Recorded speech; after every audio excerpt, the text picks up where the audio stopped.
start. Sooners of Oklahoma at 12-0 and still looking for respect nationwide.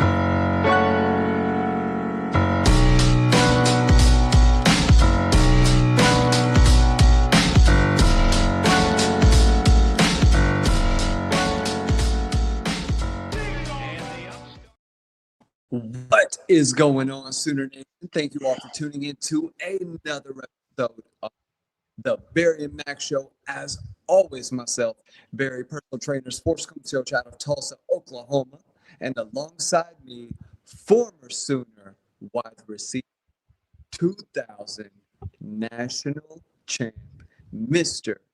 Damian Mackey. How are we doing today, D Mack? Barry, take your mic and move it closer to your mouth.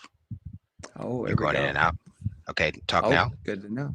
1, 2, 3, 4. Okay, you sound you're going in and out of just a bit. Yeah. So I just want to make sure. All right. Well, I'll hit the tech difficulties over here. You get it rolling, man. For sure. Yeah. They're already saying the audio's cut now, guys. Appreciate you for jumping in. I felt like I missed out on my my fix last week. College football was fun. I stayed and watched and studied a lot of teams, especially the SEC opponents. I'm gonna speak to. Okay, you got to echo now. They can hear me.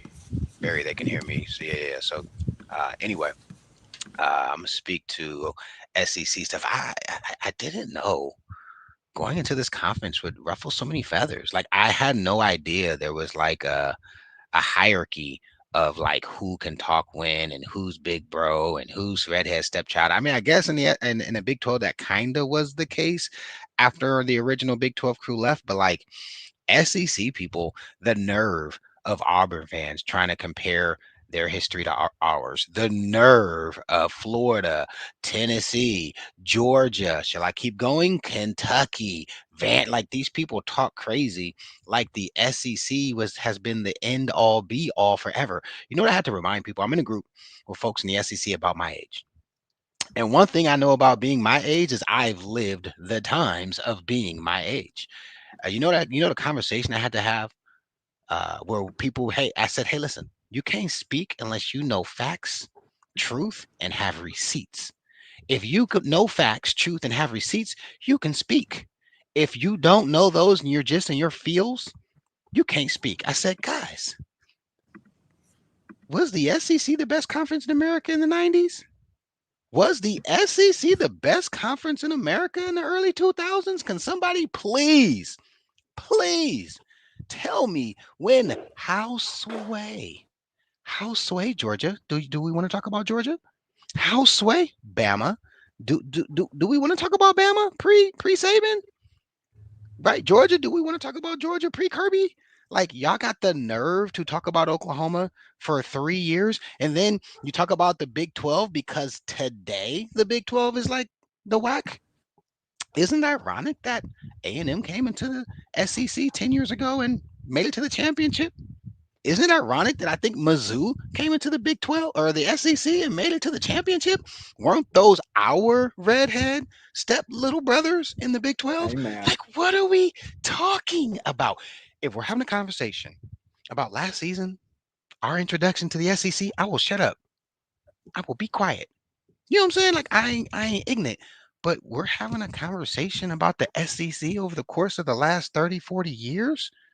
Like I actually happened to have played college football, and I actually happened to have played in the best conference in football when I played college football. So I said, guys, let's have a conversation. Facts, truth, and receipts. And I said, let's go back to when all of you guys were in college. This is how I posed the question, Barry, because we're all around the same age. We're all professionals in our 40s, right? You know, we have careers, children, the whole nine. I said, let's all go back to when we were in college. Name the school that could compete with our team when I played for OU. I'll wait. Who is it? Is it Georgia and Mike Bobo? Is it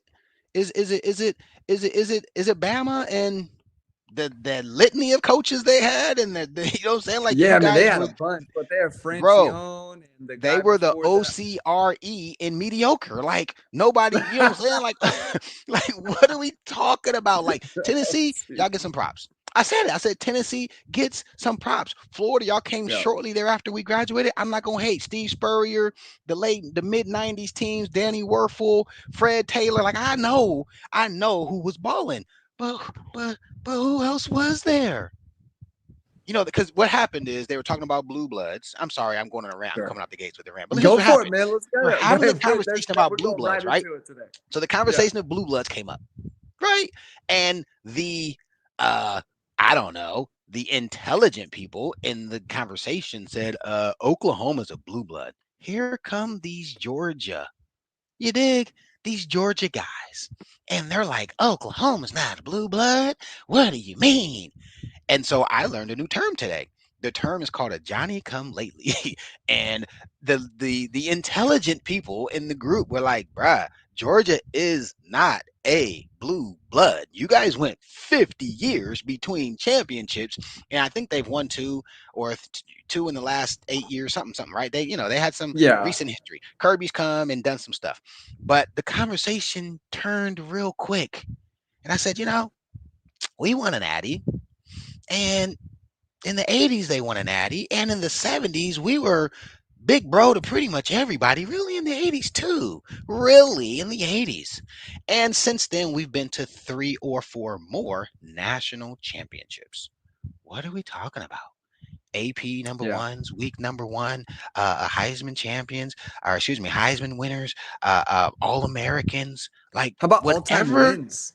whatever All-time conversation you want to wins. have, Yeah. it's Alabama, Oklahoma, and then everybody else, including Texas, way over there. Like our little bro, low key, has more claim to fame as a blue blood than anybody in this conference not named Bama.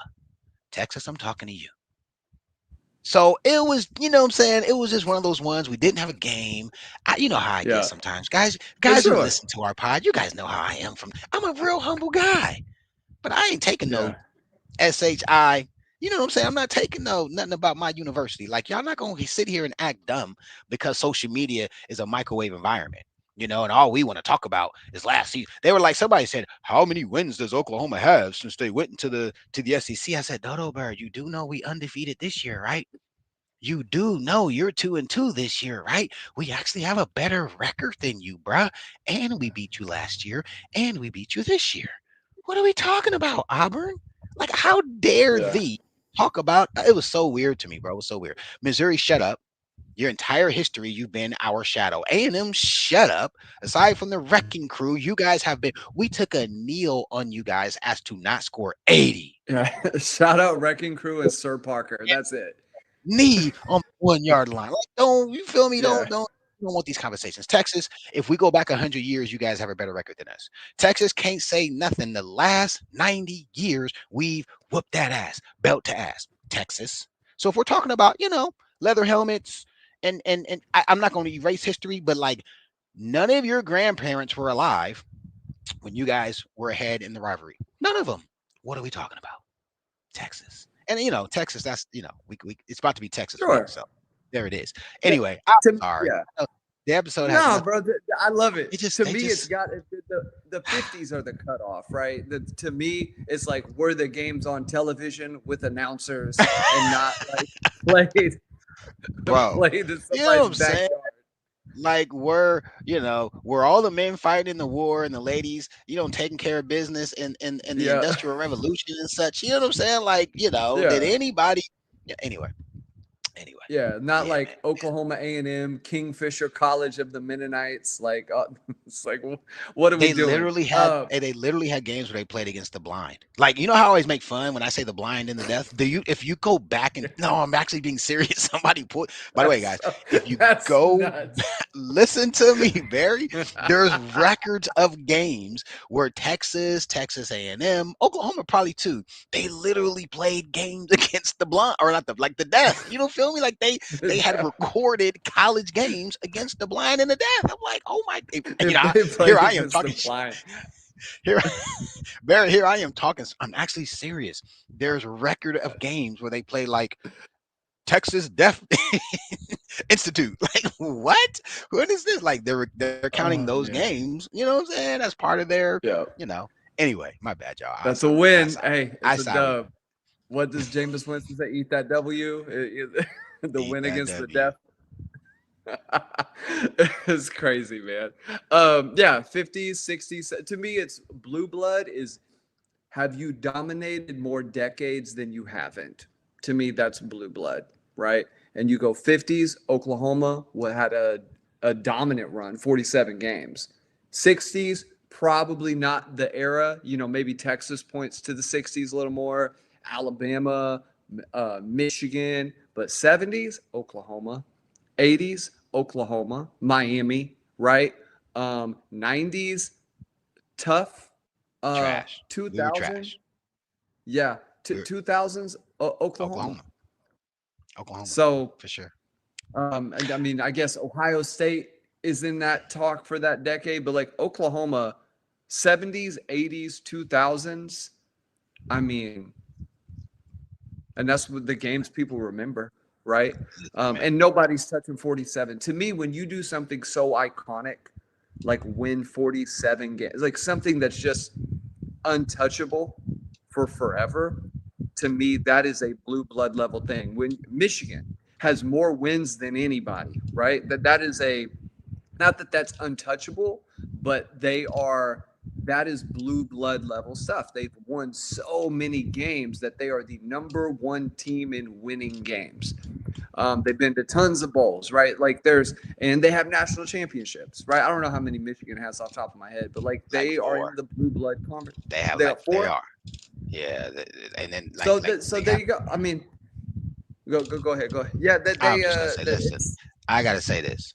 Oklahoma, this is what pisses me off about our team. I said this on Twitter, and I think I got thousands of responses or in interactions, and I don't care. I think I said it on OU Insider too. When I saw Alabama, by the way, and I say this, Nick Saban notwithstanding, let's not get it twisted. If Nick Saban doesn't come and win 6 or 7, Alabama is our little bro too. When I was in college, oh Alabama yeah. was little bro, bruh. But here's what really kind of, and I'm like, in 2025, it might make sense to do this. Oklahoma needs to claim every national championship that a publication said we won in a year when we didn't clearly lose. Like for instance, some publication gives us the natty for 2003. Nah, bruh, we didn't. You know what I'm saying? Like that natty ain't ours. Sure. USC had a fair claim to be in that game, and they won their bowl game, and then LSU beat us. But do you know we're supposed to have like 14 natties? When Bama posts their natties, like half of them are paper champion natties.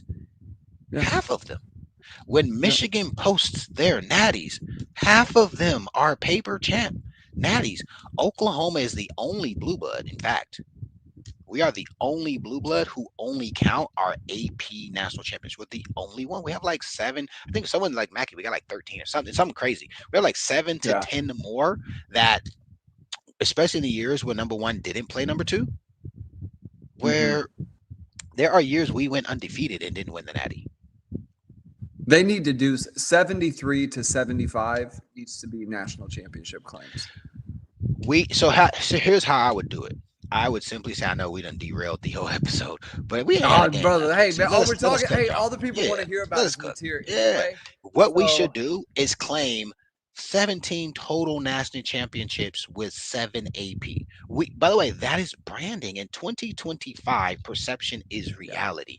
And in fact, these aren't championships we're claiming because like Oklahoma, like OSU did. That was super weird. Like in 2017, you just pop up a number during the war or something. You know what I'm saying? Like that one was weird. Yeah. But the ones were honest publications of yesteryear said Oklahoma, based upon how we saw the season, we claim them the national champions in a year where we have a claim to it, and the number 1 didn't play number 2, and everybody had a loss or a tie, or we were undefeated too. There's 2 undefeated teams at the end, and one guy liked this team because he has East Coast bias, and one guy likes this team because he has Midwest bias. We need to claim those natties. Period. We only claim 7. I gotta call Joe C before he retires. Like, hey, bro, can we have a conversation? By the way, he wouldn't take my call, but if I caught him on in the stadium, oh, he would D-Mac, let's talk. He He would would talk to you. definitely. Okay, Every time I come to town, we talk for sure. let's go. He's one of those guys. I mean, some people like him, some people love him, some people don't. In terms of how he handles alumni when you're in the building, I've never had an issue, and he would definitely have that conversation. I think for marketing purposes. By the way, people listening live, people who may listen to this after we post this on YouTube, I'm curious to know: would you guys prefer we only claim our AP, which is 7, or would you guys prefer that we claim all the national championships, not necessarily with an asterisk, but just the total, and then with a hyphen with the 7 AP? To me, Bama's, however many they have, are not apples to apples with OU 7. They're not. Bama claims natties in years when the AP chose someone else, as does Michigan, as does Notre Dame, as does Ohio State, a lot of the schools. So, like Nomad's like, no, AP only. I feel you. I have, but in the age of marketing, in the age of perception, it's not apples to apples. But when it's posted, they're side by side. They posted it a couple of weeks ago, if you remember. They posted like Oklahoma 7 national championships, and then they had Alabama 17 or Yeah, some large, much yeah, larger. Oh, something no! It crazy. was when we played Michigan. It was when we played Michigan. Oklahoma 7, Michigan like 13. Michigan has like 4 AP natties. The Hmm. rest are some bipartisan da da da da da da. Da. It was Michigan week. I am of the belief that in 2020, if you ask me in 2000, hell no. You ask me in 2025, I have changed my position. We need to claim the Wow. ones that we have a honest claim. There were years where 2 teams were undefeated and they didn't play, and there was some arbitrary eyeball test. And generally, it was some type of bias based upon geographically where the publications were choosing the champion. Man, listen, y'all, I see a lot of people saying that, but I'm just telling y'all right now, I would be all the way in on claiming them and differentiating AP from the other publications. Because You ready listen, for this? It would be 11 to 12, as high as 16 to 17, so I had this potentially. conversation on OU Insider. I had this conversation on OU Insider with some dude who's like, I do all the research. There's like 14 legitimate ones. Again, he's the one who told me the 2003, and I was like, yeah, we can't claim that. Like, I would never claim that one. But there are No, but you could substantial. claim, check this out, Billingsley and Dunkel, which were respected publications back in the 50s, like for a Right. long time. Billingsley was around during the BCS. OU could claim 53, 54, 55, 56, 57, which was during the 47 game streak. Yeah, I would yeah. Someone said we all only claim half of those, bro. That's wild. I That you're would claim not all of those. 100%. And then they would also be able to claim 74, 75, 78, which would that's crazy. Yeah.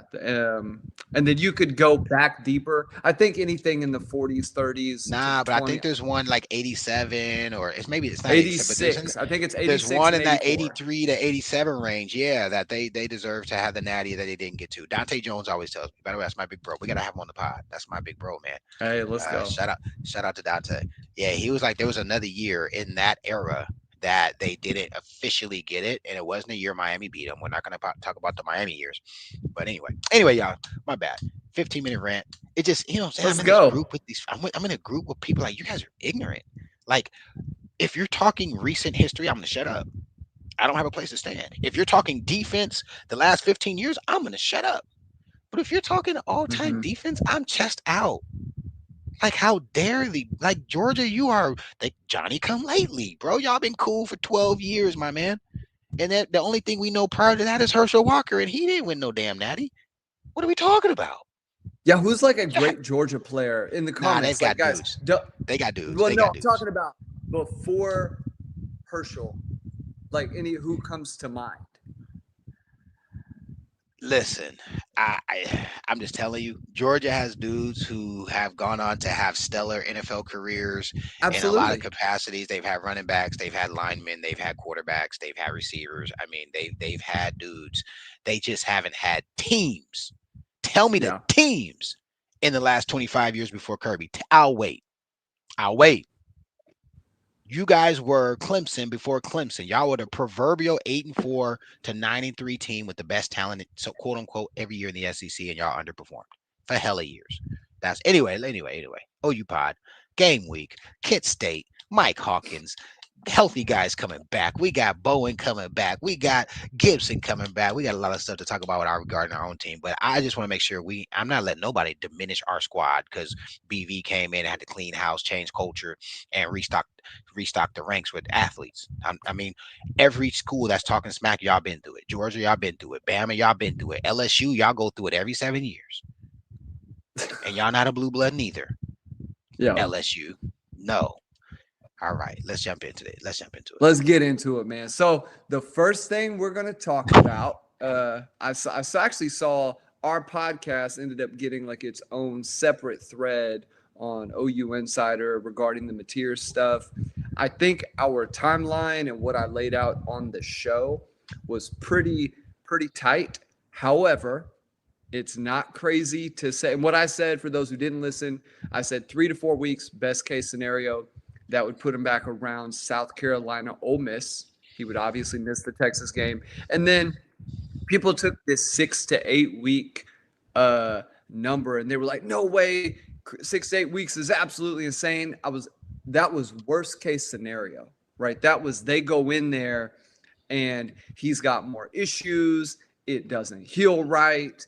Like, we don't know that won't happen. You're doing surgery. Like and how many times, DMAC, have we seen Sooner players get something have something happen to them, and we're like, oh, a couple weeks, he'll be back. He misses the whole season. Man, recent history, 50%. Yeah. So to me, that wasn't crazy. That's why I put the 3 to 4 out there. I said that was the most likely. I still think it may be the most likely, and we'll get to that. And guys, start commenting. We're going to discuss the likelihood later of whether or not we think Mateer appears in the Texas game, and we'll get to that. But right now, just his status overall, DMAC, it seems as if the surgery went fantastic. There were no complications. There was nothing that arose. We've learned now since then that he was gripping the mess out of that ball in the second half after the injury. He still had some good dexterity to his thumb, which I had heard later in great detail, which to me, but that boded well for the surgery, for the procedure. It meant that there was not a whole lot of potential soft tissue damage, that everything was kind of localized to the bone, to the fracture. So not a massive deal. So hearing that, like if you're a player on the team, you're, in one moment you're like, oh shoot, Mateer's having surgery, 3 to 4 weeks, maybe more. And then now all of a sudden you hear everything went well. You went and got the best surgeon that money could buy, spared no expense. And now Mateer potentially is back after basically a 2-week break. Then what'll end up being, close to that, the last week, this week, I guess, close to a 3-week mark, like right on. We talked about it. 18 days. 18 days. Yeah. 18 days is what it would totally be for So Texas if he comes back. Yeah, you're a player on the team. How do you feel about that? What does that do to your spirits? Frame that for us. The first thing I do is did you see the picture? Have you seen the picture going around? There's literally a picture of Mateer going around. He has a Band-Aid, and it's a flesh-colored Band-Aid. You have to zoom all the way in to see, like, hey, where's the surgery? Where's the cast? Where's the sling? Where's the buddy's walking around with like a little Band-Aid strip on his thumb area. I think that all bodes well. The team knows.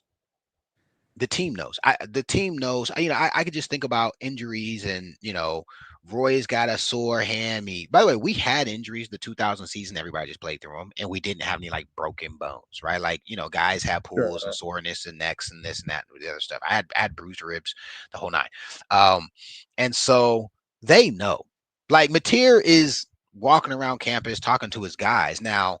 There's definitely a gag in place where trainers and coaches are saying, look, You can't go on your social media and blah, blah, blah. You can't go to the blender. If you went to OU, you know what the blender is. You can't go into the blender and be blah, blah, blah. You know, the Bazelle and blah, blah, blah. If you went to OU, you know what the Bazelle is, right? And so, but the team knows he's gripping balls. Guys are like, hey man, how's it feel? How's it look? And he's telling them the pain threshold, 3 days ago versus yesterday. He's telling them, he's probably throwing with his top 3 or 4 guys if he's been released to throw the ball yet, right? Yeah. And so I He I might look at be this he scenario. might be close to that. Yeah. Listen, I think, and I have no knowledge, so I don't want anybody to take this with a Hmm. grain of salt, guys. I think he plays against Yeah. Texas. His demeanor, the doctor he went to, the optics of what we're seeing right now, the opportunity for let me tell you what this will all boil down to. By the way, we're going to talk about some betting here a little bit later. If he plays against Texas, I guarantee you he goes back to the number one odds to win the Heisman. I don't know if you guys saw, but his odds dropped to like fifth or sixth since the injury was announced. He was number one 10 days ago. He's dropped to like sixth.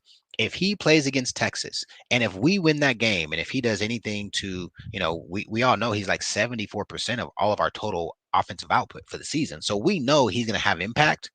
He goes back to number one. It's actually a sweet deal right now. We just don't know for sure if he plays Texas. If he doesn't play Texas, he still has a chance. He just has to play lights out, get us to an SEC championship, and the November December slate has to be clean and taking care of business. But Barry, Yeah. I think the team is pretty dialed in, especially the offensive guys, especially his close knit crew. He's probably got 2 or 3 receivers. He's tight with Josh was tight with me, Jay Norm, and Wolf.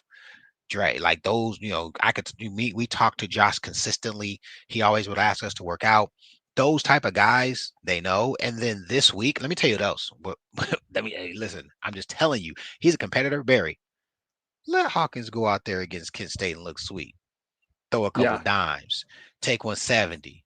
Look, the opposite. I'm gonna be honest, the opposite of how he looked against Temple, because Temple he looked terrible, and I love his dad, and I love the kid, I love his moxie. He did not look prepared or like he was dialed in. But I'm telling y'all, bye week plus a game week against Kent State. Go back and look who Kent State has played and what the scores have been in those respective games. And our defense is going to give the offense the ball, plenty of 3 and outs, plenty of obviously our first turnover of the year. Let him go out there and throw for 250 yards, run for 150 yards, and be responsible for 4 or 5 touchdowns. I guarantee you, the competitor in material is going to be like, let him go out in Texas and Oh have a yeah. Caleb Williams moment, or what I'm saying, freshman coming in, and I'm telling you, the competitor in material, I think the foresight in our coaches, even unless there is some physical delay, will put material in a position where he could potentially play. I love that. And we'll shelf some of the material stuff for a little bit later towards the end. And guys, definitely check out our show we're going to do later. Don't have it posted up yet. We're just going to go live with it, doing a betting college football picks episode for this upcoming week. D-Mac and I are going to pick a handful of games, give you our predictions, our picks from our vantage point, our perspective, and see what you guys think. It's going to be exciting. Let's move to the O-line, D-Mac. Here's Yep. what we've heard. Fasusi is pretty much ready to roll. The player that I am actually most intrigued about injury wise is the guy we've talked about a ton. He's become like a running meme on the podcast, and that's 54, Fabechi Nwewu. He suffered a little more of a, I think I can say this, a little more of a high ankle sprain type injury. And those are sometimes tough to come back from. Those are tough to heal from. And so my hope is the break that he has had, the bye week of just completely allowing that thing to rest. Guys, he is not a nobody on the O line. Getting him back, particularly as it pertains to the run game, which I think is where a guy like him, strong hands, physical, sets a tone. He is very important in that scenario. But you're also going to need Fasusi when you go play Texas, right? You're going to need, I would love to have them both back against Kent. I think what we see against Kent, DMAC, is Fasusi probably plays half the series if I'm betting on it, maybe a little bit less, but I think they're wanting to give that first team run potentially minus 54 as much time as they possibly can, right? Can I do a different Everybody take? else, Can I do go a for different it. take? Go for it. I I I, Let's hear it. I would prefer that, but I don't think they're going to do that. And I think the precedent is Michigan. I think they treat Kent State, and this is just thinking about what you're saying, which I think is That's extremely interesting. logical. Yeah. What you're saying is extremely logical, and it's what I would hope give them a week to prep before. But then I think about how they addressed Michigan and the precedent they set in not playing Fasusi when he was, we were told that he was fairly healthy. He didn't play Illy State, and then he started Michigan, and he probably performed best out of all the He was offensive the line best. in that Yeah. respective game. So and then of course, yes, I'm going to give you your flowers. He's been talking about 54. He told me last year, like, Mac, look at 54. I still can't say his name, so I call him 54. But we 54. watched him. I'm like, yeah, the old line as a unit is trash, but he's not. And everywhere we went, everyone we talked to was like, they're all trash. He sucks, but he doesn't suck. He's not an NFL first rounder, but guy's a great, you know, cog on a potentially championship caliber team. Talking about 54. So I look at this game, Barry, and I saw Kent State week 2, and I was like, oh, they suck. I think I Yeah, want to they're not say. good. I want to say Florida State played them after they played Bama and beat them like 63 to but a little bit. And then someone else played them 2 weeks ago and beat them like 54, right? So They're an awful I, football team. I would Illinois State would beat them by 3 or 4 oh, scores. I think so. I would prefer not to play for Susi, and I would prefer not to play 54. And I would prefer for those guys to have another game because even when you play weak opponents, people step on your foot. Even when you play weak opponents, people, you know what I'm saying? Your muscles aren't firing up Yeah. 100% if you want 100%. And what we don't need is for Susi to be down and out and then having those Texas DNs coming off that edge next Saturday. What we need is him rested, healed. They're going to have a rough Wednesday practice. I promise you, Barry, he's going to get reps. Those Tuesday, Wednesday practices, they're going to push him hard. You know what I'm saying? A 3.5 hour game where he's going to get 12 or 13 possessions, if not more, depending on how many 3-and-outs the defense can get. All we need is that one play that doesn't even matter. And now we've lost what we consider to be our best player for the second half of this, or the second sixth of the second 60% of the season. I think the precedent with Michigan being before Illy State tells us the coaches will at least consider not playing them. Although I agree with you, I would prefer if I could assume he's going to stay healthy, play this week, knock off the dust, be ready next week. So I just wanted to add that. Yeah, I mean, I think that's always ideal is to get more reps because their Yeah. issues. Because this would be my argument against the other side is if they can't run the ball against Texas at all, they're going to have real problems. And it's not that you're going to go run the ball against Kent State and learn a ton about yourself, but it is time to develop chemistry, develop timing. The run game is so much about communication, timing, knowing where guys are going to be, knowing the speed at which you need to move to get to the spot, and then having trust that your teammate's going to be there, that you don't have to try and, take two because the other guy is going to be there to clean up and you don't have to worry about that. So that would be my argument and the contention for you got to get some live reps. Can you emulate or simulate that in practice enough? Maybe, right? But it is different. The game itself is a different atmosphere. The pressure is different. It counts. It matters. So in a perfect world, I think you're right. And Fasusi has set the expectation that he can just show up, put his pads on, and play ball. So you lock him in the cupboard against all the rum dums, and then just break them out whenever you need them, I guess.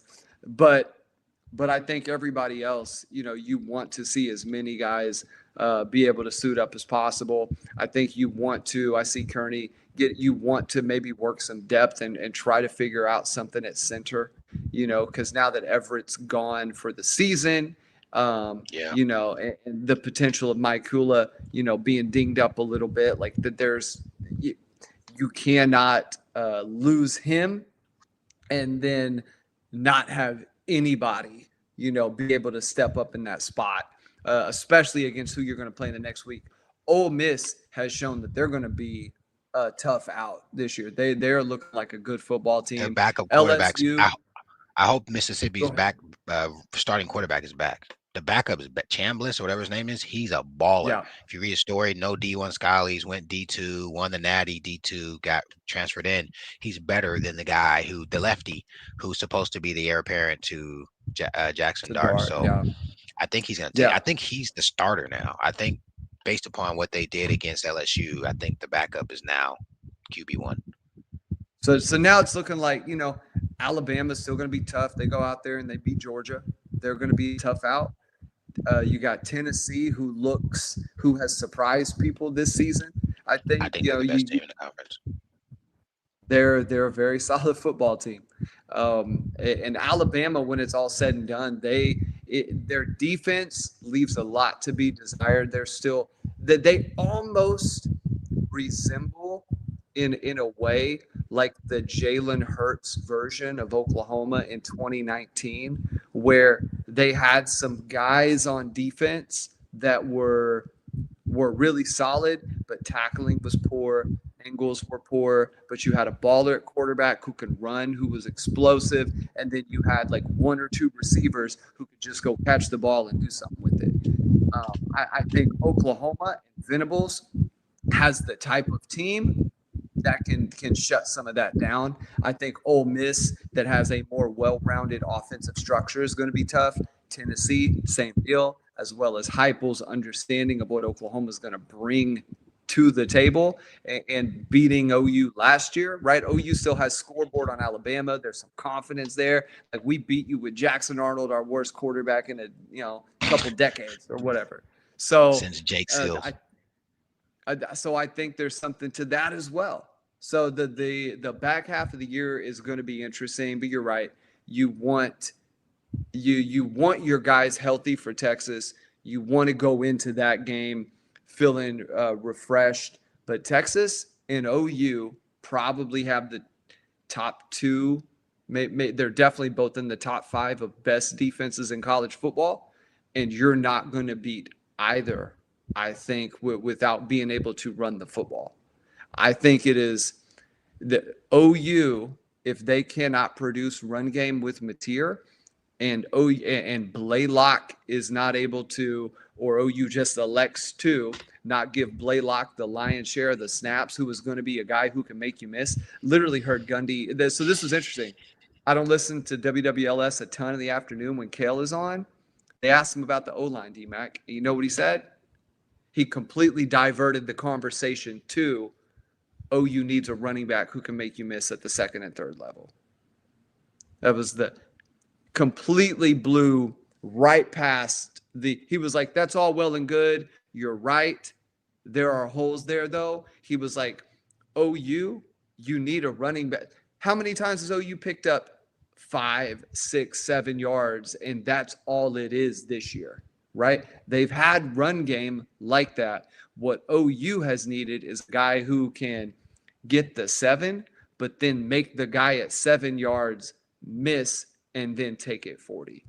And that's what Kel said. That's what we've said all season long. That's what we've been saying for 3 seasons since Tawi left. I'm just saying. That's it. And aside from the few games that Chuck had where Chuck was playing really well, I'm going to say a hot take, and it's going to piss you off. It's probably going to piss off half of our listeners, and I don't care because I like to tell the truth. I've been bigging up on our team, but this is what I firmly believe we're going to find the second half of the season, Barry. I believe we're going to find that our offense has underachieved and our defense has overachieved. I think we need to put context to the situation thus far this year. We played Ely State for 2.5 quarters without their starter, and he was a factor prior to being injured, or he could have been a factor later on in that game. We played Michigan with their true freshman in his first big game, who has since played substantially better since losing to us. We played Auburn with Jackson Arnold, Do I need to say any more? I think Texas A&M solidified that he sees ghosts. Hashtag Mackey's Twitter ghosts. They were a thing. I had like 20,000 impressions on those damn ghosts. People like the ghosts. And of course, he saw ghosts last week. We're getting ready to go into the latter half of our schedule. And I've watched Missouri. I've watched we don't have A&M. I watched Ole Miss. I've watched Bama, Tennessee. We're going to go LSU. We're going to go against competent teams with competent quarterbacks that can make you pay when you make mistakes. Our defense is part of the best it's been. I said this since the early 2000s Bob teams. We'll see at the end of the year how great they are relative to the greats, 01, 09, Mhm. right? Some of those teams that were really, really, really, really good.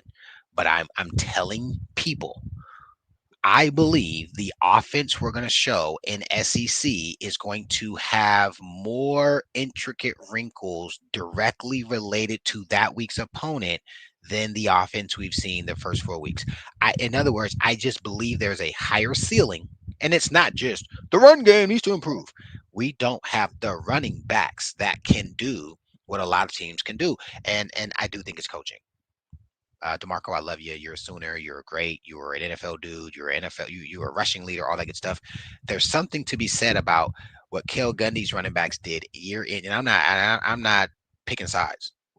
I'm not. I'm just telling you what my eyeballs see. There's something to be said about Oklahoma always having a back that can make something happen. I'm talking about for like 20 years. Four injuries, the number one rated running back. When we got a 5-star back in the day, they balled out. A la AD, a la DeMarco, right? Like, okay, Jeremy Calhoun, but okay, you can't win them all. But then when we didn't have a 5-star, we had a dude come out of nowhere. Like, who is Buddy? I'm talking Quentin Yeah. Griffin. I'm talking what's my man number 7 who was a walk on, balled out. Man, he could have been an NFL dude. He had one good season. You guys know what I'm talking about. And then there's again Ramondre Stevenson. Like, there, think about it. It didn't matter if they were small, if they were big, if they were highly touted, or if they were undercover, or Oklahoma. 3 dudes got hurt and somebody had to step up. Guys stepped up. That's not happening. And so that's coaching after a while. If it's the way he's coaching them, who he's recruiting, whatever the case may be, how he's doing indies, there's something to that. But from the scheme standpoint, I just watched a lot of games and I'm just saying to myself, like, I think Arbuckle is going to have a more intricate, nuanced offensive plan for Ole Miss because I just know how they game plan. There's somebody who's an analyst or a GA who their job is what's the 80% that we're gonna have on the framework for LSU, and LSU's in like 2 months for Bama, for Tennessee. There's already somebody right now, so those game plans are gonna have much more depth to them. There's nobody doing that for Temple. And Yeah. for somebody like an Auburn, there isn't a ton. Don Franks, thank you, Nomad. For a team like an Auburn, there isn't a ton of game tape, and it's a revenge game. Jackson's coming back, right? So that's more of an emotional game. I expect on the offensive side us to be more technically prepared, and I expect solution on the defense side us to see some warts that we have not been really penalized for when we play these more competent quarterbacks. Guys, I'm watching Missouri's quarterback. I kind of like him. He's not dual threat, but he's he's like Mateer kind of like he's a throw first guy, but 3rd and 7, he'll go get you 12. By the way, like 2 or 3 3rd and 7s in a row. I like Aguilar.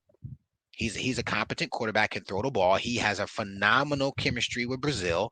I mean, obviously, we saw Simpson last week against Georgia, right? The kid turned the corner and he knows how to throw that in cut like nobody's business. They will kill you behind linebacker depth. They killed Georgia all day running digs and over routes. They put those bikers in binds. We all know about Nussmeier. Put some pressure on Nussmeier, he'll fold. I'm not a huge Nussmeier fan, but he's competent. Leave somebody open. Those Oh, for balls sure. Jackson He'll hit Arnold the missed. open man. Those balls Yeah. Jackson Arnold missed. He's not missing those. Those guys are bumping their head on the goalpost, dancing, and so I say that to say the team is still a really good team. Yeah, I saw somebody threw Alan Patrick, right? AD goes down, the next man up, balls out, right? I think the A&M game comes to mind, 200 some odd yards. AP killed it when AD went down. But I want to make sure as Sooners we aren't like fair weather or like ignorant. We are very astute and intelligent football. Um, you know, I'm not going to use that word. You know, history. Fan base. We're not one of these. We're great because we've been good for 2 years. I watch our defense, our D line, our front seven, and even our secondary. They play well, but I just want to caution going against teams in the games to come with the quarterbacks we face, with the different situations they're going to put us in, and just acting like we are the steel curtain, acting like we're the 0-1 defense, acting like, you know what I'm saying? We are, and we got to get through these games with these quarterbacks first. And somebody said we're not going to be able to run the ball. I don't believe that. I believe we're going to improve our run game. And we've got to get more out of the offense. And I think Arbuckle feels the pressure. And I think Arbuckle will have some answers. Yeah, I mean, and historically, there's some precedent to OU figuring out the run game. Last year they said OU couldn't figure it out, and all OU did was run the ball against Alabama, and that was again with a not great offensive attack, right? And they even ran the Freshman ball better quarterback who down the can't stretch. throw, and that same old line everybody said was terrible. They Yeah. ran the ball And all they over Bama. moved guys, right? And so you got to think, and that is without the run threat of material. I love Jackson as a runner, but when you have a quarterback who can run and also pass, it just changes the game. And as long as you're an OC who knows how to leverage those abilities, and then put a guy like Blaylock in there, man, let him get comfortable against a team like Texas, right? To me, this Texas game coming up, and I don't want to overlook or bypass Kent State, but Texas I with do. Hawkins potentially at quarterback is is such a massive game for the confidence going forward for the rest of the year. I think if OU beats Texas and they can run the ball against that team, I think that will bode well for if OU goes out there and struggles running the ball against Texas and either does not win the game or it feels like that's a game you just win no matter what, right? You do your best to just get the W. But if they show that they can't run the ball, I think that the season will be a little tougher. But if you let a guy like Blaylock get confidence against that level of competition, to me, he's the guy who can take you home in the season as long as he is healthy. If you have one guy, when Clemson won the Natty the year with the Watson, and maybe it was Lawrence too, they had Trevor Etienne. They didn't have a bunch of other running backs. They had one guy who was a stud who carried the lion's share of the snaps, and and that was all they needed when it came to the big games, because the OC would scheme around what the quarterback could do well, and they would put them, as you said, just in a good position to be successful. And Arbuckle has shown he had a deliberate game plan against Michigan. He had a strategy and a way he was going to attack him, and then showed that OU with the quarterback and with Mateer can run the football and sustain long drives and win the game and lead on you when they need to close the game out. Now, in Michigan, we all said they had a good, solid front seven. They're probably not better than Texas now, like looking at the season as a whole, looking at what Texas did against Ohio State's O-line and seeing what they've done since then. But I think there is something to be said for if OU can go out against Texas, get some confidence in that run game, it will bode well down the stretch. But you're going to need guys healthy, and that's where the injury piece this week and how OU manages it against Kent State, how they manage snap counts, how they manage resting guys, who they choose to play and not play, which I want to kind of go back into on the receiver side, and then talk about Bowen really fast with what you think OU is going to do with that, as he was a guy who was entrenched, freshman All-American, big time player. What do they do there? And I mean, in fact, let's kind of go into that. Giovanni Gibson, we expect back. I just think they'll slow play him into the rotation. Do you agree with that? Or do They'll you split think, reps, and then they're going to split reps out. He'll be a one. He'll come back as a one. This is Giovanni because he's got the yeah, measurables and whatever he did in spring, right? He'll come back as a one. He won't start the first game, or he won't be the first guy out. But they're gonna make an effort to give him some of the cash plays they cooked up this weekend, or give him a backside post or a double post to get the safety, to get high low to safety, something. They're gonna give him a couple opportunities, and if he makes plays, they're gonna find reasons to continue to advance him. Eli, I think Eli's situation is similar as well, only because the second corner position has not been locked down with the injuries, right? There's been kind of an influx of, we had obviously, um, you know, my man back, and then the puppy was doing well, basically until the Auburn game. I believe Bowen's going to be given a chance to take that spot, just because the last impression that Guillory left was not a great one. Now, again, I will continue to assert my opinion in that hit, Bowen has shown he can ball. So I don't discount that, but I'm just telling you, 3rd and 8, we're playing Ole Miss. I promise you, they're gonna put their 6'4" dude on him. I promise you, hype is gonna put Brazil on him. Like, why wouldn't you? He's 5'9", right? And I don't know that he's a 4'3" guy, so he's probably a 4'5" guy. I mean, I don't know. His speed on film and on games is fast enough, but I don't know if he's a guy. If a guy gets a step on him, he can recover. I don't know. And so that is my apprehension with Eli. But I think, just based upon the last game and how Guillory played, I think it's giving the coaches enough pause to say, Eli, you were entrenched. I think we're going to give you a shot. But I don't think they're going to rush him back. I bet you Guillory plays half the reps, and then we don't know if we stay healthy on the other side too, right? So, of course, yeah, assuming our other corner stays healthy. I want to address 2 things in the comments, go for it. guys. I like answering questions. First of all, I want to show some love to the Green Arrow. He $1.99 super chat. How many more years? So you Stu, that's hilarious. That's hilarious. Come on, bro. This will be something that they do a, what's that called when they do a 5-second snapshot? What's that called? A quick take or something like that. Oh But to yeah, be honest with you, BV loves him. I think there's yeah. part of the Legacy, legacy, great NFL dude. The recruiting, recruiting, the like, recruiting isn't bad. You know what I'm saying? It's not yeah, amazing. It's not bad. Gundy's not coming back because Gundy did recruit better and did get better results. That's just fact. Gundy at the recruiter and at the position play got better results, but I don't think Gundy's coming back. So um, I don't, as long as we keep winning, I don't think it's an issue or a question. I think it is a question if the season goes down the drain and BV keeps his job. I think that's an area he'll go to. And then I saw someone else say, Mackey, what's the evidence that the run game will improve? I think that's from, probably Chuck. I think Chuck asked the question. And really, I think short term, we speak to the Michigan game. Best front we played against, they had a very clear plan in that game, and we ran the ball well, including a 9-play drive. I think you can always also go back to Arbuckle's last year. If you go back to Arbuckle Cam's year at Wazoo, did you know their leading rusher only had like 350 yards Cam's year? They were throw the ball 50 times. Cam Yeah, Ward's year at Wazoo. Last year, Arbuckle has Mateer, and then I forgot the running back name. The running back transferred out too.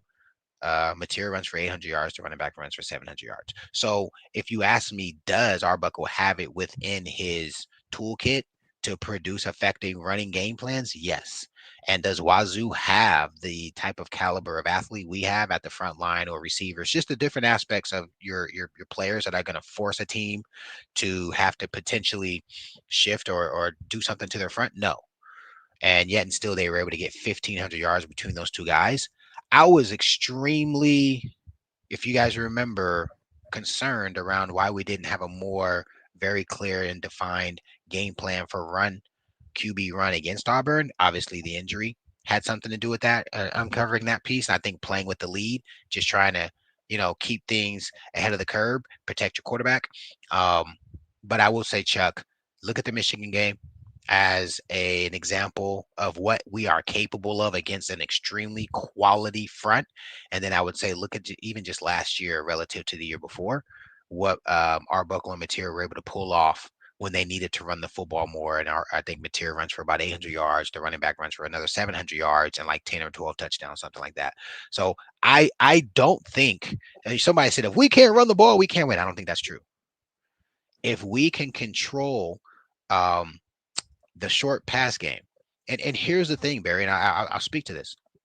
There hasn't been a game where it wasn't there. We have yet to play an opponent who's locked up our pass game. It's not true, guys. We've just missed. Mateer has been inaccurate or his hand was hurt. Remember, I was like, yo, this looks weird. Even the Temple game, I'm like, he's missing plays that he Yeah. doesn't miss. Right. And so I think the plan and the air raid that Arbuckle runs is in place to say we need to pass so that we can run when we need to. We need to be able to we need to be able to run as a change up to the pass. I'm fine with that. And we need to run for 2 yards and we need to get 2 yards on 3rd and 2. Those are the two things we need to be able to do. We don't need to run for 200 yards a game. No, we don't. We don't need to have a 100-yard rush every game. No, we don't.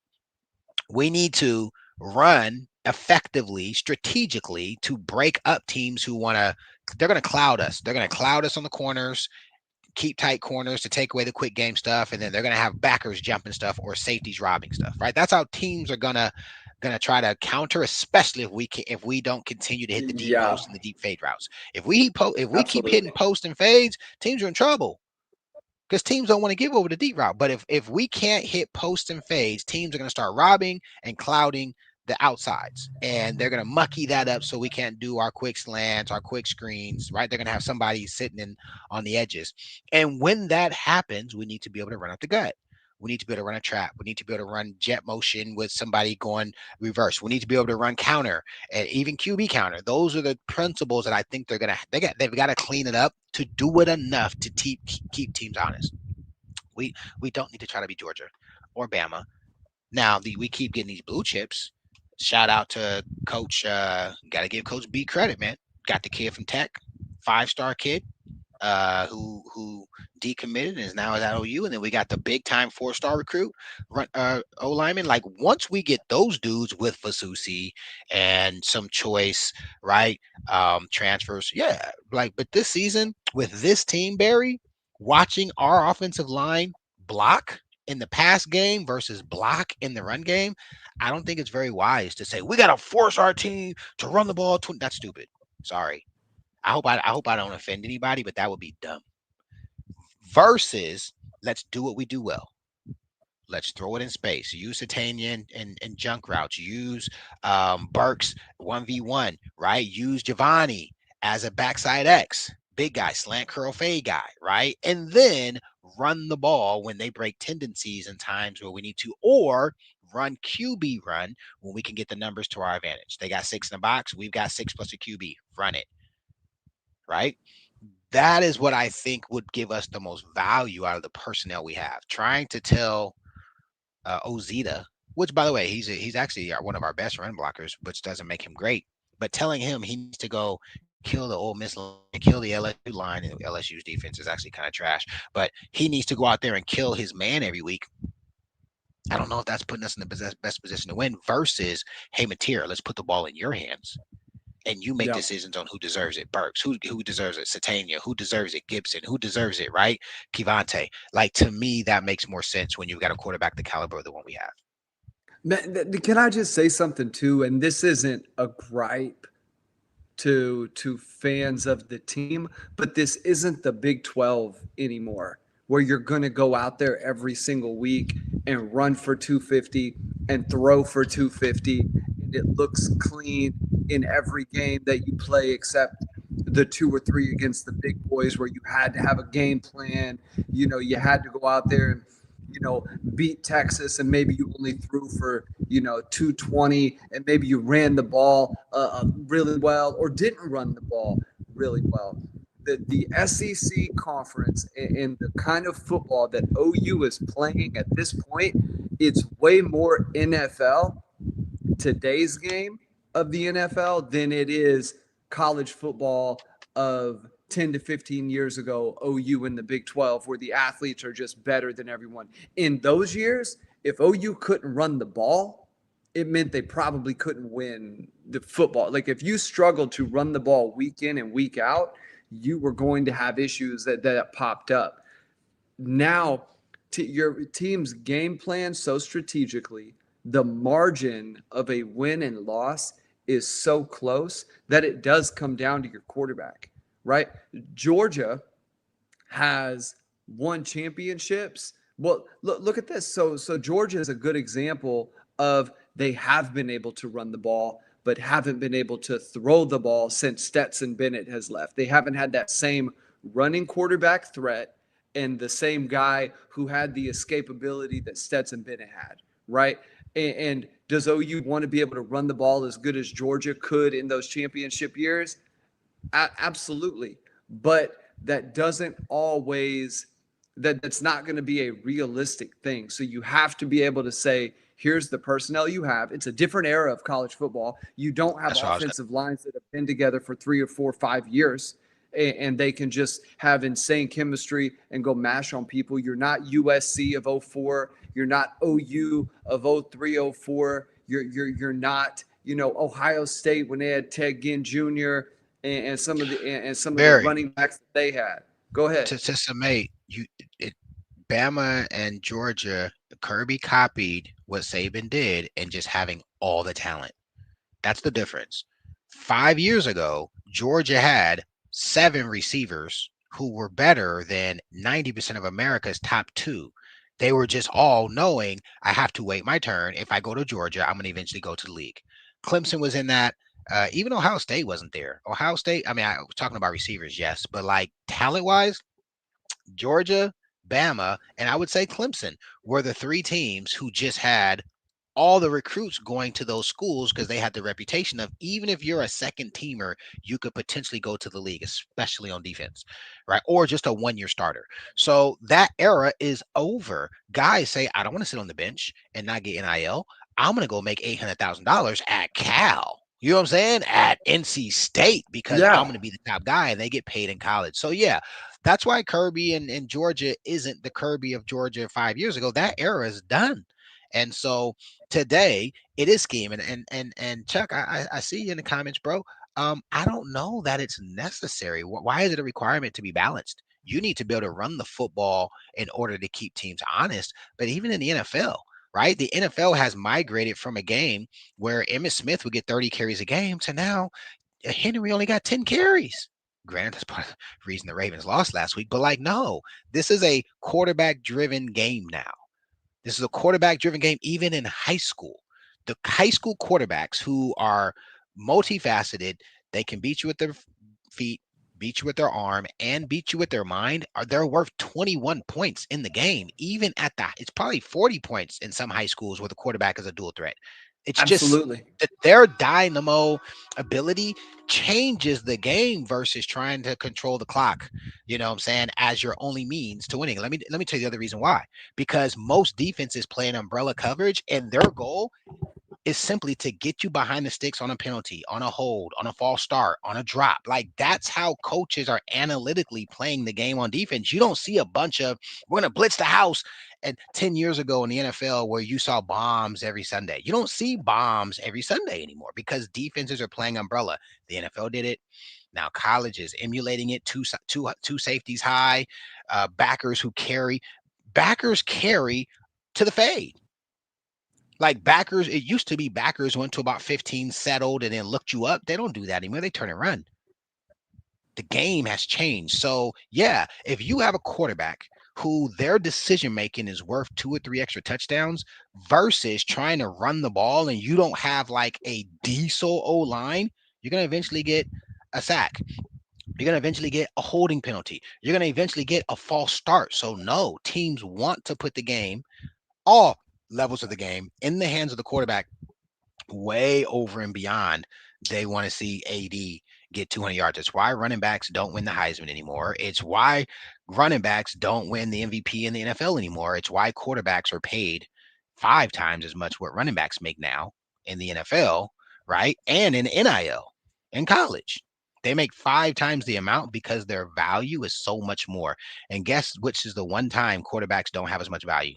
When they turn around and hand the ball off. Facts. Now Yeah. the game is in the hands of some other person.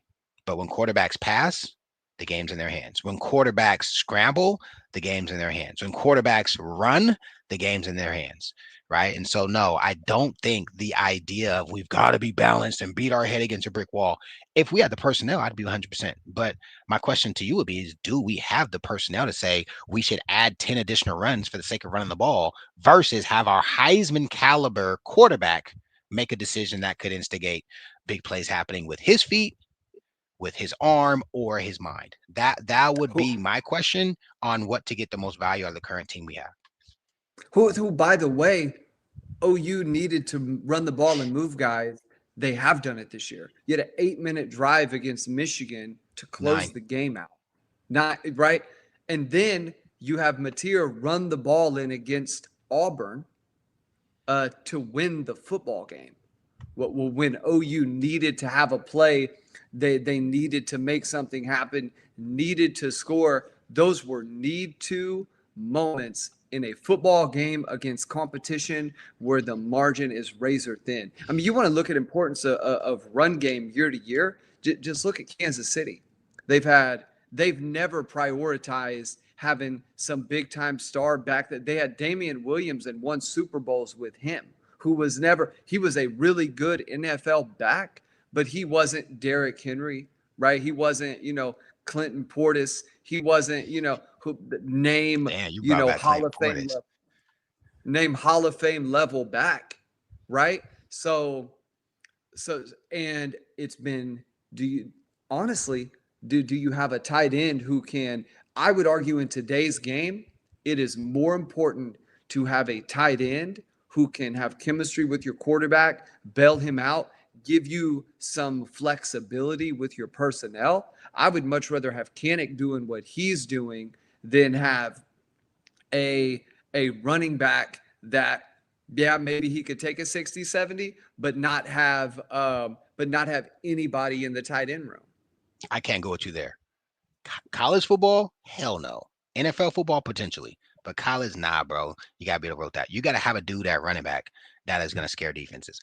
I won't go with you that far. Okay. And Kanik is the perfect example to justify that. Dude's a first year starter and like leading the nation. You know what I'm saying? So like it tells me that like it's not a huge priority for any program to like our tight end has to win only because in the college game, a lot of teams play with more receivers than tight ends, right? So you can just sub a tight end with another receiver in most people's playbook. And you know what I mean? It creates a different mismatch.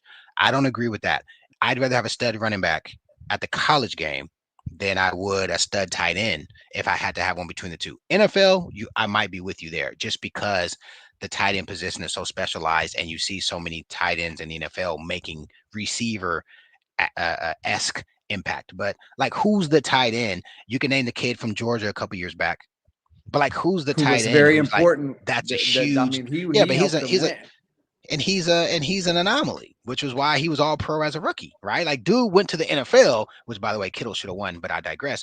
But dude went to the NFL, was all pro as a rookie, first team. So he's not your Sure. everyday, every program has one type of a dude. I don't think that I can agree with at the college level who's more important, tight end or running back. And I think NIL also agrees, right? You don't have a ton of $500,000. Sure. I got 800,000 and we bought the bottom of the barrel NIL dudes at the tight end position because we wanted a running back that could be a difference maker. And, we ended up converting a second to third team backer and he's been cooking with fish grease. Yeah. So, Who, uh, who, by the way, did you see Arbuckle tease out like Ott having a bigger I saw it. role Well, I had against heard it. Kent State? I Yeah. heard last week that he is going to, we're going to all get to see in our own eyeballs, was he, are the goods still there? I was told last week during the bye, like he's gonna be healthy. Number one, and they were saying he was still banged up a bit, which is why they were cautious Sure. with him. Yeah. And he's gonna get an opportunity. So I'm a wait and see on that. I reserve judgment to make an opinion about him until I just want to see him get a clean hole in what he can do. Let me just see what Yeah. happens. If he can get to the second Yeah. level, does he stop his feet and kind of pitter patter? Does he run into our offensive lineman? I want to see what he does. That'll be interesting to see. I want to make sure I say to this. I see a lot of people in the comments. I don't think either one of us is saying that we don't want us to continue to run the ball. But I Mhm. also want to make sure people understand that if the game in 2025 does not require you have to be, we're going to run the ball. That's the only way you can win. That's not true. People are talking about clock management. Guys, if you catch short passes, the clock runs. Just so we're clear, the stuff we've run, if we're accurate with some of that stuff, and if the quarterback's just missed, his hand's been messed up and he's had injuries, but like we were able to control the ball. My era, by catching the ball. If we catch the ball, it's just like a run. So catching the ball, throwing the ball, having a scheme that puts you in position to be successful, it's just as prudent. In fact, the last two possessions of the game, that's how we took the game back over. Is short passes. Our receivers knew where to stop, knew where to go. Our bucko got his accuracy back. Guys caught the ball, got upfield. The clock ran, just like the clock would have ran had we run the football. Again, Yeah. I go back to personnel. You can't out of one side of your mouth say our O line sucks or can't run the ball, and then on the other side of your mouth say we got to run the ball. That's not good coaching. That would not be an extremely intelligible thing to do. Now, if you got Jackson Arnold, you got to figure it out. But you got Mateer. He's a Heisman caliber quarterback. You have good receivers. Explain to me why you wouldn't scheme up plays where you know what coverage you're going to get, or they have adjustments per the coverage they see at the line of scrimmage, that we just throw the ball and play catch. That to me, that makes too much sense. I would not. I don't feel the need. We got to run the ball 25 times. I don't agree at all. I Nor respect. does the run game have to be, and I guess what we won't exhaust this all night, but nor does it have to be traditional, right? If you get into big games, then you got to have material. Look what Philly's done with Jalen. Look what Baltimore's done with Lamar. That it's been timely possessions and making sure. Now, if OU had no quick game this year, like last year, and then I want to say like a couple years before that, where all that stuff is shut down and they had no ability to get yards on the perimeter, then you do. But this year they're blocking well. Their receivers are violent at the point of attack. OU is getting 4, 5, 6, 7 yards on those plays. But yeah, I'm with you.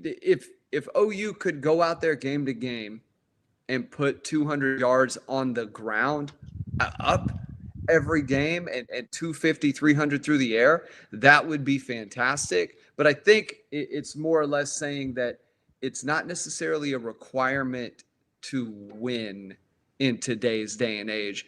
When again, the margin I'm just laughing. He say took Dr. Shin to dinner. Super dope. the margin for error is razor thin in the talent department, right?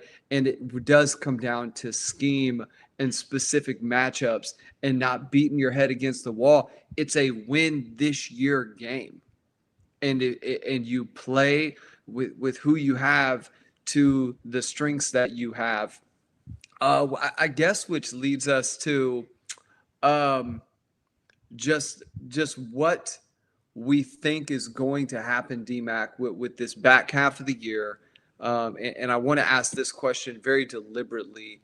Um, heard it today, at a couple different places, and I want to ask the material likelihood or the percentage that you put on it against Texas. Do you think that he is going to be game time decision, questionable, doubtful, probable? Well, what do you put on now, knowing how the surgery went, knowing that things went good, seeing what you're seeing, and the importance of that game, and OU needing to not necessarily win it to get into the playoff, but it's an important game, and you're playing Texas, and you would rather have all your horses in that game.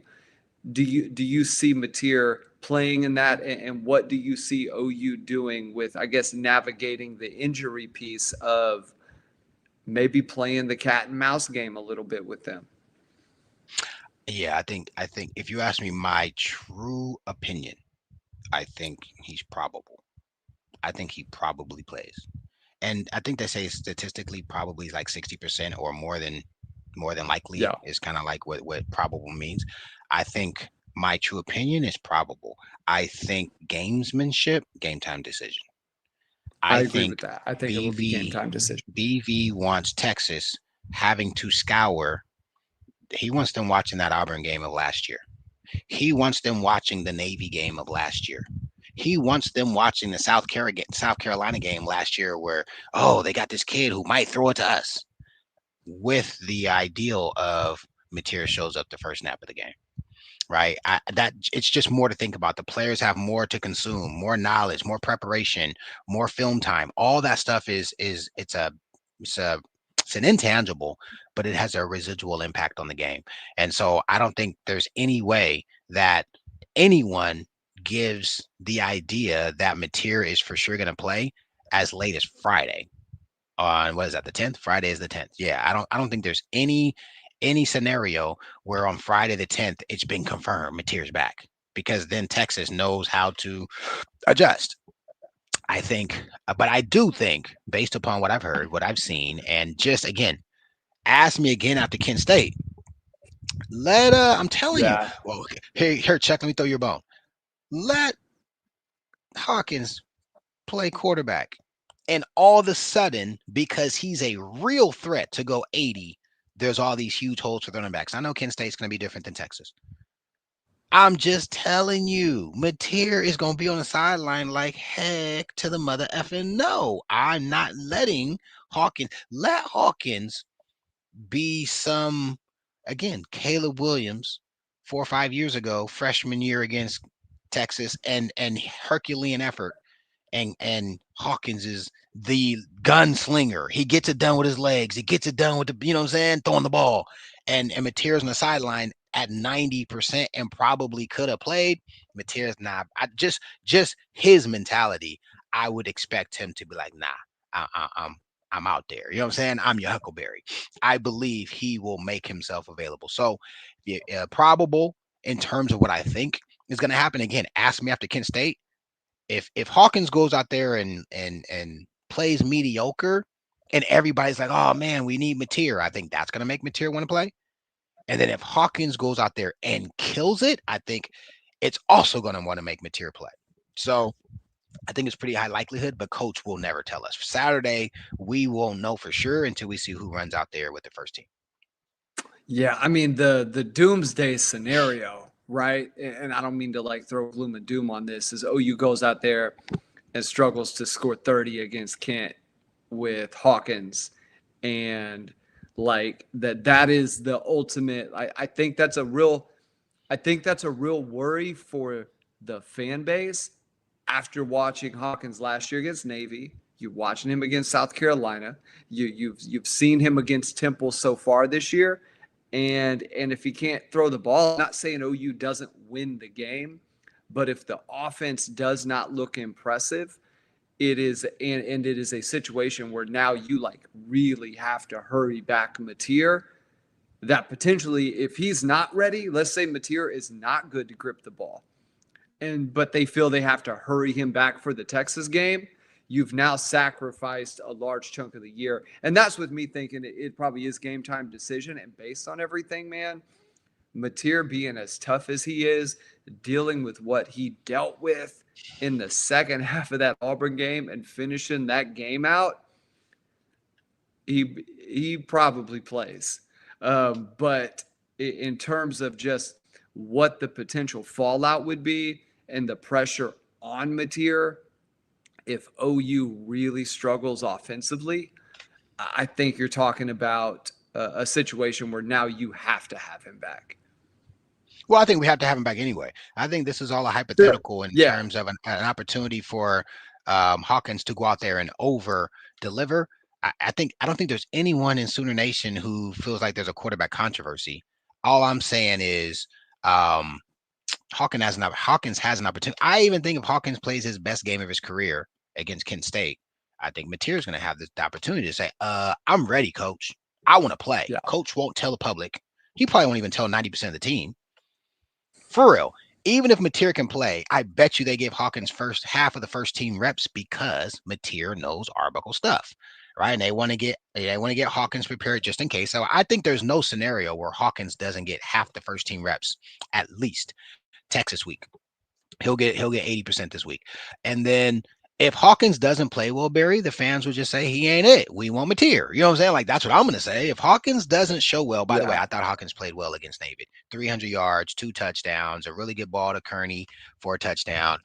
He missed a couple things, but he was not the reason we lost the game, and he actually played well in a lot of spots. Yeah. So I give him his kudos there. Mateer's our guy. He's our general. He got his first star general beating Michigan. He'll get his second star as a general if he beats Texas. He beats Texas, he's a 2-star general. He'll get his 3rd-star general if he makes it to the SEC championship and wins that game. And then he'll be a 4-star general if he wins the Natty. He'll be on hype status, especially if he wins the Heisman. Then he'll be above hype status. So, in that whole scenario, guys, I think. Let me just kind of put a button in this, and then we'll move on to the next topic. I don't think either of us is saying we don't need to run the ball. I think, well, let me just speak for Mackey. Mackey is saying, I think this current team is constructed in a way where it makes more sense to put pressure on the quarterback to complete passes to a much better receiver core than it is to ask an offensive line that is not the best. But I say this, and I mean this from the bottom of my heart. I watch a ton of college football, and I see a ton of teams that have similar blocking situations as ours where running backs find a way through it. So part of the problem is the offensive line. Oh, it's not perfectly blocked. That's probably 20-30% of the time. But when it is perfectly blocked, we get 7 yards versus when it's perfectly blocked, the Mizzou guy gets 70. By the way, some NC State running, the kid we used to have, what's the I think his nickname is Hollywood. What's the kid we have from North Carolina who came from here or came from home? His mom was something, and he got homesick and he went back home. And he's balling for NC State, playing well. Oh, he ain't 7?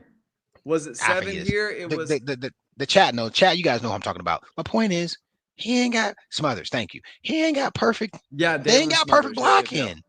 AD did have some pretty damn good blocking. I ain't gonna lie. Q did not have perfect blocking. Quentin Griffin used to shake your draws off in the hole. Keep his balance, glancing blows. I'm telling you, like, why do we expect that our running backs got to have perfect blocking for the play to work? Nah, bro, that ain't how it works. Yeah. So part of it's an O-line issue. Part of it is a running back execution issue. I would prefer to put more pressure on our quarterback and his ability to run, with a running back being an additional blocker and our quarterback to throw the ball to our receivers. That's all I'm saying, guys. Let's make sure we're clear that and what do you guys expect from this OC? He hasn't had a 1,000-yard rusher, and go look and see how long it's been since he's had a 1,000-yard rusher, and then go back and look how many times he's had a 3,000-yard thrower. It is what it is. That's who we signed up for. He's going to run his offense in the fashion in which he sees fit. So I think that is the piece I want to make sure we are clear on for everybody listening. Yes, I would love to run the football. Of course, I was a receiver, and of course, I love throwing the ball. But of course, I'm very clear on the fact that when we had AD, I wanted us to run the ball. When we had DeMarco back there, I wanted us to run the ball. Even Eric Gray. Yeah, I gotta give him a little. You know what I'm saying? Eric, when we had Samaje and Nixon, Joe, I wanted to run the ball. I love running the ball. But if we're not as good at running as we are passing, I'd prefer to pass. I think that's in a nutshell. D-Mac, before we get out of here today, and we're going to tease out the betting show. Daniel Hush. I'm sorry. Don't mind. Let's go right now. We've seen pretty much all the top teams at this point play somebody. Ohio State, Georgia. Yep. Oregon, Penn State. Oh, everybody has now played someone. This isn't, first 2 or 3 weeks of the season. But we got a good gauge, right? We know that Clemson, went to playoff last year, not very good. really struggling. Um, we know that there are some teams like Texas Tech who, yes, they haven't necessarily played some perennial big time team, but they're really good. So right now, DMAC's top five, which OU, by the way, Mm. moved into the AP top five in a week they did not play, says something about the way the voters, right, are looking at a team that can't run the ball really well. Just kind of a dig right there. But the the press is looking highly on Oklahoma, and I think that's also them saying, well, with Mateer, this team has a real shot of doing something this season on a championship level. So right now, DMAC, if you had to give me top five, and I'll go after you, give me your 5 to 1, and if you can order them, even better. But give me your top five. That's a good off the cuff one, bro, because I'm not prepared. Let me say this. I'm curious to know. You guys are on with us live. Post your top five. I want to see your top fives too. But I'm going to give you mine based upon, and I'm not doing, I think, here's what I think. I think OU is getting props for being in the SEC the same way we used to not get props being in the Big 12. It pisses me off, but I guess it's kind of the other side of the coin now. Yeah. If you're undefeated in the SEC, I think the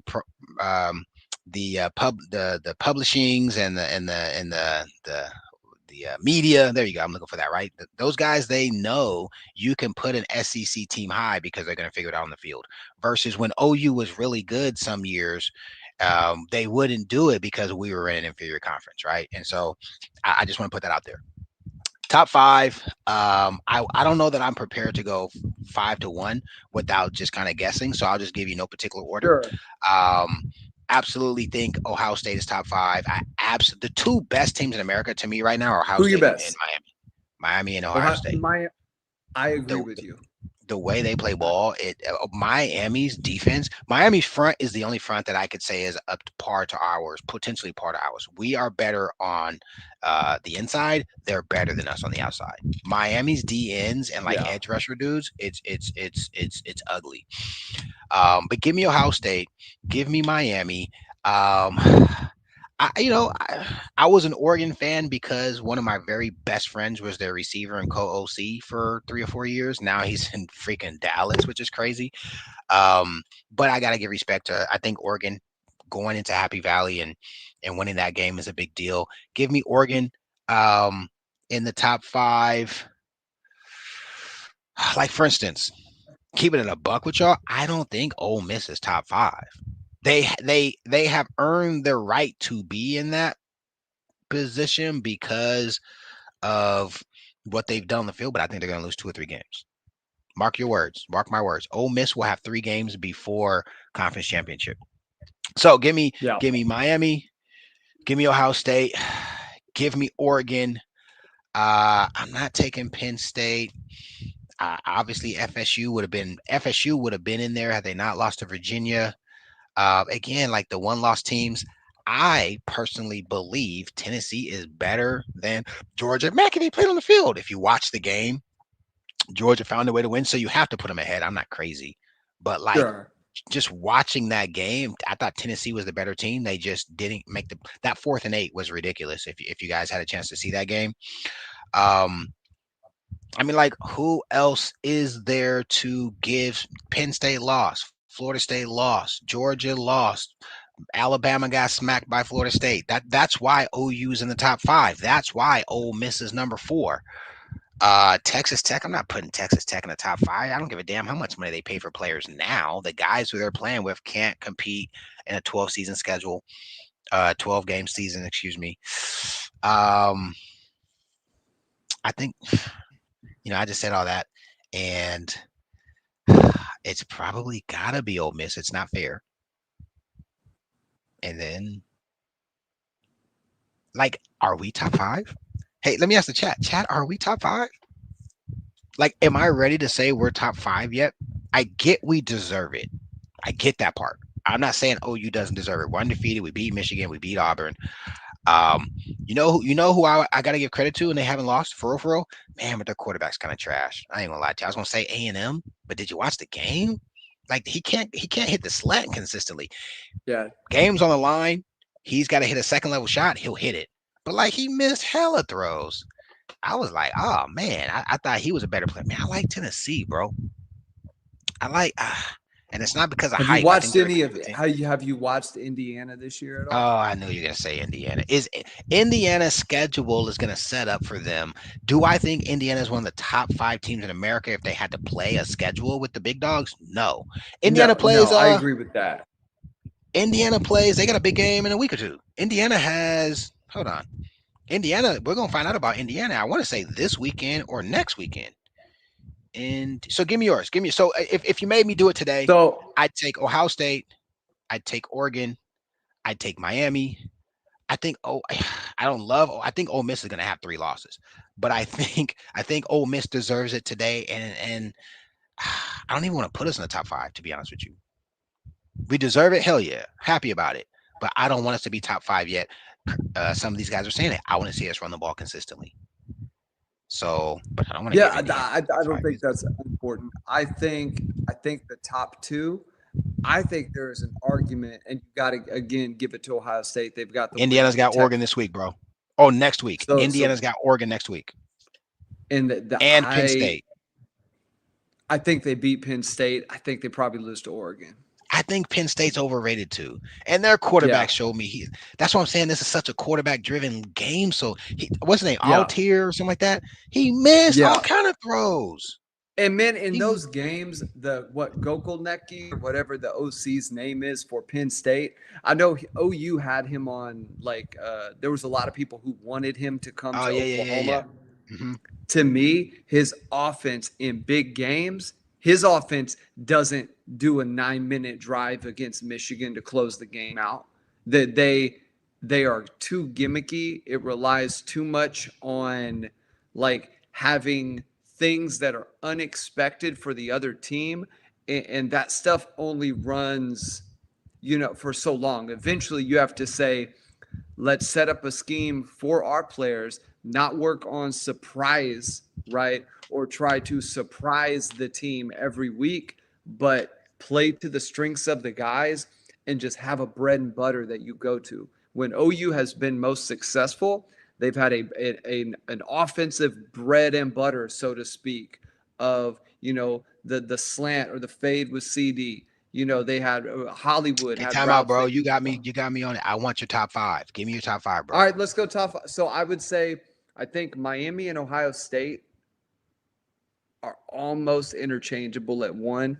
And you're after watching Miami's defense, Bro, their defense they're outside of Caleb Downs is like just it's ridiculous. But I would say Miami's defense puts them in the one and their ability to run the ball.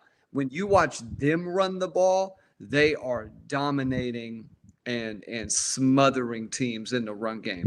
Well, when they decide to get it done, and then I had um, Oregon at 3, I had Texas A&M at 4, and then I had Oklahoma at 5, Ole Miss at 6.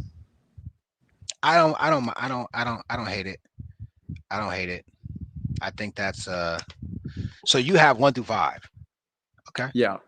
Okay. Yeah, well, and then like I think right now, Ole Miss, A&M, Oklahoma. I think you could just it really doesn't matter at the end of the day. Like all Yep. three of those teams are around there, and the SEC is so razor thin and competitive this year that you're going to have like multiple 2 and 3 loss teams who you're like, man, they could be in the playoff.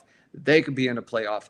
I think you're going to get to the end of the year and there's not like we'll see about Texas Tech, but to me, there isn't a team out there like Boise State a year ago who was going to just have some, big time player up for the Heisman, go Yeah. undefeated. That to me, the big time programs are the big time programs this season. And I think your college football playoff, especially seeing what happened last year with your Boise States, right? Save SMU. I think you're going to see this year more of a return to the teams that are perennially there every year are going to be the teams in the CFP that make the hay. And I think you're probably going to see a 2 to 3 loss SEC team go deep into the playoff, again this year. I think that's just going to be a reality because I think all these teams are so evenly matched now. It's so fascinating what NIL has done in terms of you're now what 4 or 5 years in.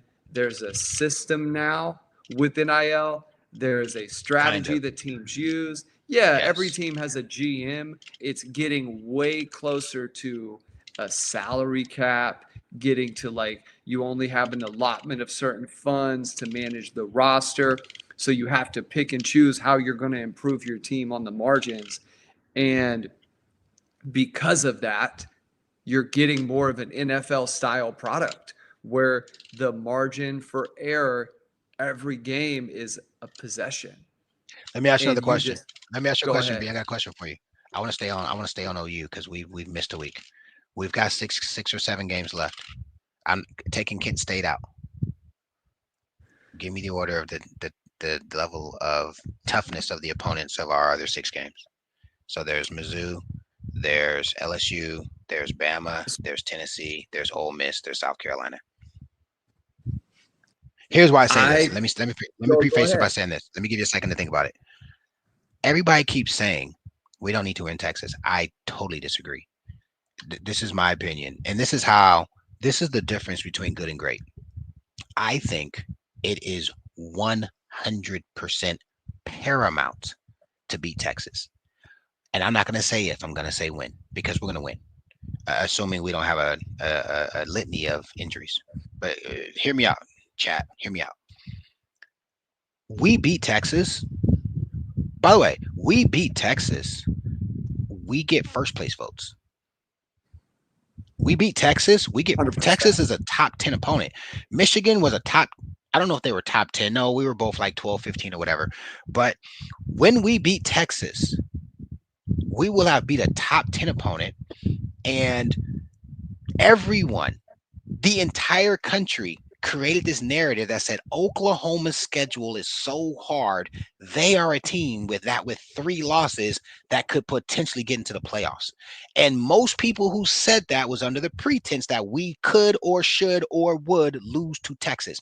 When we beat Texas, if I am BV, and I mean this from the bottom of my heart, I'm putting everything into beating Texas. Also, why? Let me give you another really strong reason why. South Carolina, Sellers. LSU, Nussmeier. Yeah, Alabama, Simpson. Tennessee, Aguilar. And there's the whole Josh Heupel, Oklahoma thing. sure. Texas, Manning. In every one of those other games, we're either going to have more pressure or they're going to have a caliber of quarterback that is assumed to be in the same hemisphere as ours. When we play Texas, Manning is going to have the most pressure on the field, and I think it's believed now that we will have the better quarterback. I think even if it's Hawkins, we potentially have the better quarterback. That's neither here nor there. I'll answer that in more details after Kid State. But a week too early, guys. I hate the people that say, "Oh, we need to win," but if we don't, I'm not. This isn't a direct shot at you. But but like hell no. Texas is the benchmark game. When we beat Texas, the entire nation will be like, "Oh shit, Oklahoma is not playing." I don't care if we win and we rush for 50 yards or we rush for Yeah, 350. I don't care. It's a rivalry game. When Bama plays Georgia, it doesn't matter what the stats looks like. It matters who got the dub, right? So we beat. Listen. This, and I also think this about the SEC. The SEC gets on my freaking nerves. We beat Texas. All the other B tiers, we think we're good. We beat you last year. The South Carolinas and the Ole Misses, the teams that find a way to lose, they're gonna be having that doubt. They know we a blue blood. They know what time it is. They know what time it is. They know. The psychological aspect of the game. I'm telling you, I was there. I remember. They know. We beat Texas. South Carolina saying, "Oh shit, damn near beat VT. We damn near lost to VTech. We got our butts kicked at home. Yeah. We're South Carolina. That's oh, I'm telling you, the SEC teams do not want that interlocked OU to be what it was all those years. We have to put all our eggs in that Texas basket. And guys, Monkey, why would you do that? Because they're on our schedule first. That's why. You damn right you put all your eggs in that basket until the week is over, and then you put all your eggs in the next week's basket. But we're not gonna play like it drives me crazy when people are like, well, we don't really know. This is the one, and for real, optically, it's just like Texas. Texas beat Michigan, and all of a sudden Texas was the best thing since sliced bread. That's a Texas fact. beats Alabama in Tuscaloosa, and all of a sudden, Texas is this mythical, right? We Well, beat that's what Texas. has Ohio State #1. Like, if you take away the Texas game and just compare Ohio State and Miami straight Well, up, facts. Okay, I'll give you that. But Ohio State just went to UW, who was undefeated with a phenomenal quarterback, a phenomenal running back, and a phenomenal receiver, and shut their ass down. They literally just yeah. did that on Saturday. That's a big win. All I'm saying is, Tennessee. Listen, Mackey, pick the game. That's going to be difficult. Tennessee and Bama. Those are the two games where I'm like, Tennessee in Knoxville. They replaced the other kid with a QB who got Aguilar can go get her done. And then Bama and Tuscaloosa. You said this last week. We beat them last year, and they got 3 or 4 dudes at receiver now, and the quarterback can hit the in cut. Oh, Bama's favorite number play. 5 for them Oh is yeah. is Oh yeah. legit. Number Oh 5's yeah. NFL. They got He's gonna 3 play NFL on dudes at Sunday. receiver. Ryan Williams is Yeah. NFL dude and #1. So anyway, I just say I wanted to speak to that Texas game. You give me order of most importance. So I mean, the only reason I would say the Texas game isn't a must win is just because I think there's any combination of 2 to 3 losses that you can have on your schedule and still make the playoff. I think you can't lose to South Carolina. I think you cannot lose. I don't think losing to Ole Miss, to your point, I think Ole Miss is going to have multiple losses down the stretch.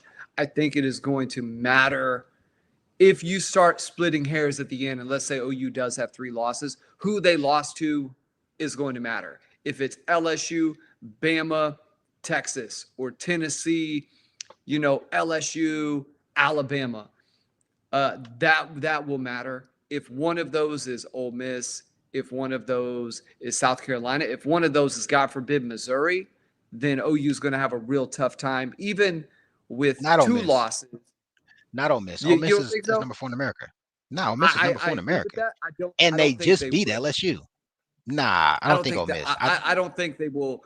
I think Ole Miss. I'm kind of. I think Ole Miss ends up with. I think OU ends up beating Ole Miss, but and that is purely off of OU is going to have a shot in all of these games, just based on the defensive line. If you look historically at college football and the way things tend to play out, if you have a quarterback that can make plays and you have a defensive line that can routinely get pressure and a secondary good enough to make more plays than the other team, that's been Alabama's recipe for success. That's been Georgia's recipe for success. The Bennett years, granted, again, you go back to stocking up the talent, but what were the major factors and what really set Georgia off into that next click up? They had a mobile quarterback who can make plays outside the pocket and get something when nothing was there, and they had a defensive line that rushed everything for the opposing offense. And this year, OU's D line is better than last year. They're going to play an Alabama team that I don't know if they're as confident. They beat Georgia, but last year's team, I felt like they might have been more confident going into the OU game then than they might be this year. Granted, it's later on down the road, so it's tough to gauge, but I think South Carolina doesn't look like near as tough of a game as it was early on in the year, and there's going to be some teams lose. LSU has already been an example, right? LSU dropping the game to Ole Miss, or Alabama losing to Florida State and then going out there and beating Georgia. Like the margin for error in all of these is so razor thin that I think OU is going to have a chance to. Here's what I will say. At the end of the day, I think OU is going to win. They have a chance to win every single one of them. And that is not a like rose-colored or hoping they win. No, that's facts. We got defense. Defense Defensive travels. line And and quarterbacks. quarterback. You got a quarterback? Wins, Yeah, that's facts. If you have a D line and a quarterback, you're gonna have a chance to win football games. Well, let me say this. I think the likelihood of us losing to Missouri is much bigger than Texas. I don't care what people in the comments say. I've watched Missouri, I've watched Texas, and it's a quarterback-driven league. We play Missouri in Norman, which is a big deal. That's going to help us a lot. But Missouri's a better team than Texas. They're just not as publicized. Missouri is going to hit you hard on defense. They got their head coach pisses me off. He to me anyway. I don't like him. And it's a quarterback-driven game. And I think Texas is the least competent of all the guys who are going to play the rest of the year. Like, I just think of he's everybody the least competent left. I've watched. Yes. And Missouri has the best running back. Here we go. We're talking about running back. So I'm just telling you, like, beating Texas gives us the ability to lose to a Tennessee or lose to a Missouri, because lose to an Ole Miss. I think we beat Ole Miss too. But when I asked you that question, I say it because Texas is perception, but Texas has the least competent quarterback. And that's the guy, if you can get in his head, the other 21 guys don't matter as much. Yeah. So, and they're next. All of those things matter. But I'm telling people, Bama and Tennessee are the two roughest games.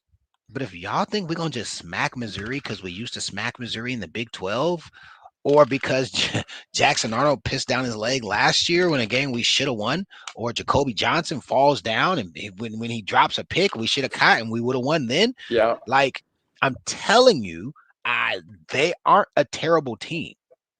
South Carolina, if you let Sellers get hot, for sure. Right? LSU, they've got dudes on both sides of the ball that are going to play a long time on Sunday. So the Texas game to me is the most important. We beat Texas. It gives us room. You said it yourself, and everyone else is saying it too. There's going to be an SEC team with 2 losses that are going to go deep into the playoffs. There's going to be an SEC team with 2 losses playing for the conference championship. I think we have a substantially higher chance to get to all of those end of the season games, accolades, situations with the win at Texas. We got to put all our eggs in our basket and get the dub there first. And I just think they're the easiest game of the 6 hard teams. I really do. Well, how are they going to score? Like, and Tennessee and Alabama are both on the road. And Tennessee and Alabama on the road. Missouri has a quarterback and the best running back in America. And South Carolina has an NFL dude at quarterback who's dual threat and extremely competent. He's injury prone though, right? And then Ole Miss is a complete team. Yeah. Also in South Carolina. And Ole Miss is probably the most complete team. Like, Ole Miss doesn't have you got Texas you got and them in Dallas. Norman, we got Mizzou in Norman, and we've got Kent State in Norman. You know what? We've got to go to Tuscaloosa. We got to go to Knoxville. We've got to go to South Carolina. Oh, and and we've got to go to Ole Miss. We got to go to Ole Miss, bro. Yeah, we played Ole Miss in Norman last year. Did they? No, we played Ole Miss. No. We played them in. That I didn't even I considered this, but that changed my. Yeah, OU can't lose to Ole Miss. They can't lose to Missouri. They can't lose to Texas. I think those are 3 that it matters that you're playing them in Norman a ton. But Ole Miss is the number 4 team in America. No one's going to get mad. No one's going to get mad if we lose to Ole Miss, bro. Bad, but I think from an actual in the game, I'm talking about playing the game. I think it will matter a ton. You saw how much the Jackson was affected by the Oklahoma crowd. Like Oklahoma's crowd this year has been pretty legit. Michigan, Auburn, it matters. You won't have that when you go play Tennessee and go play Alabama. Probably, arguably, the two toughest teams left on the schedule. To me, you can't How do lose you to say Ole that? Miss. How do you say that when Tennessee only their best win is a loss?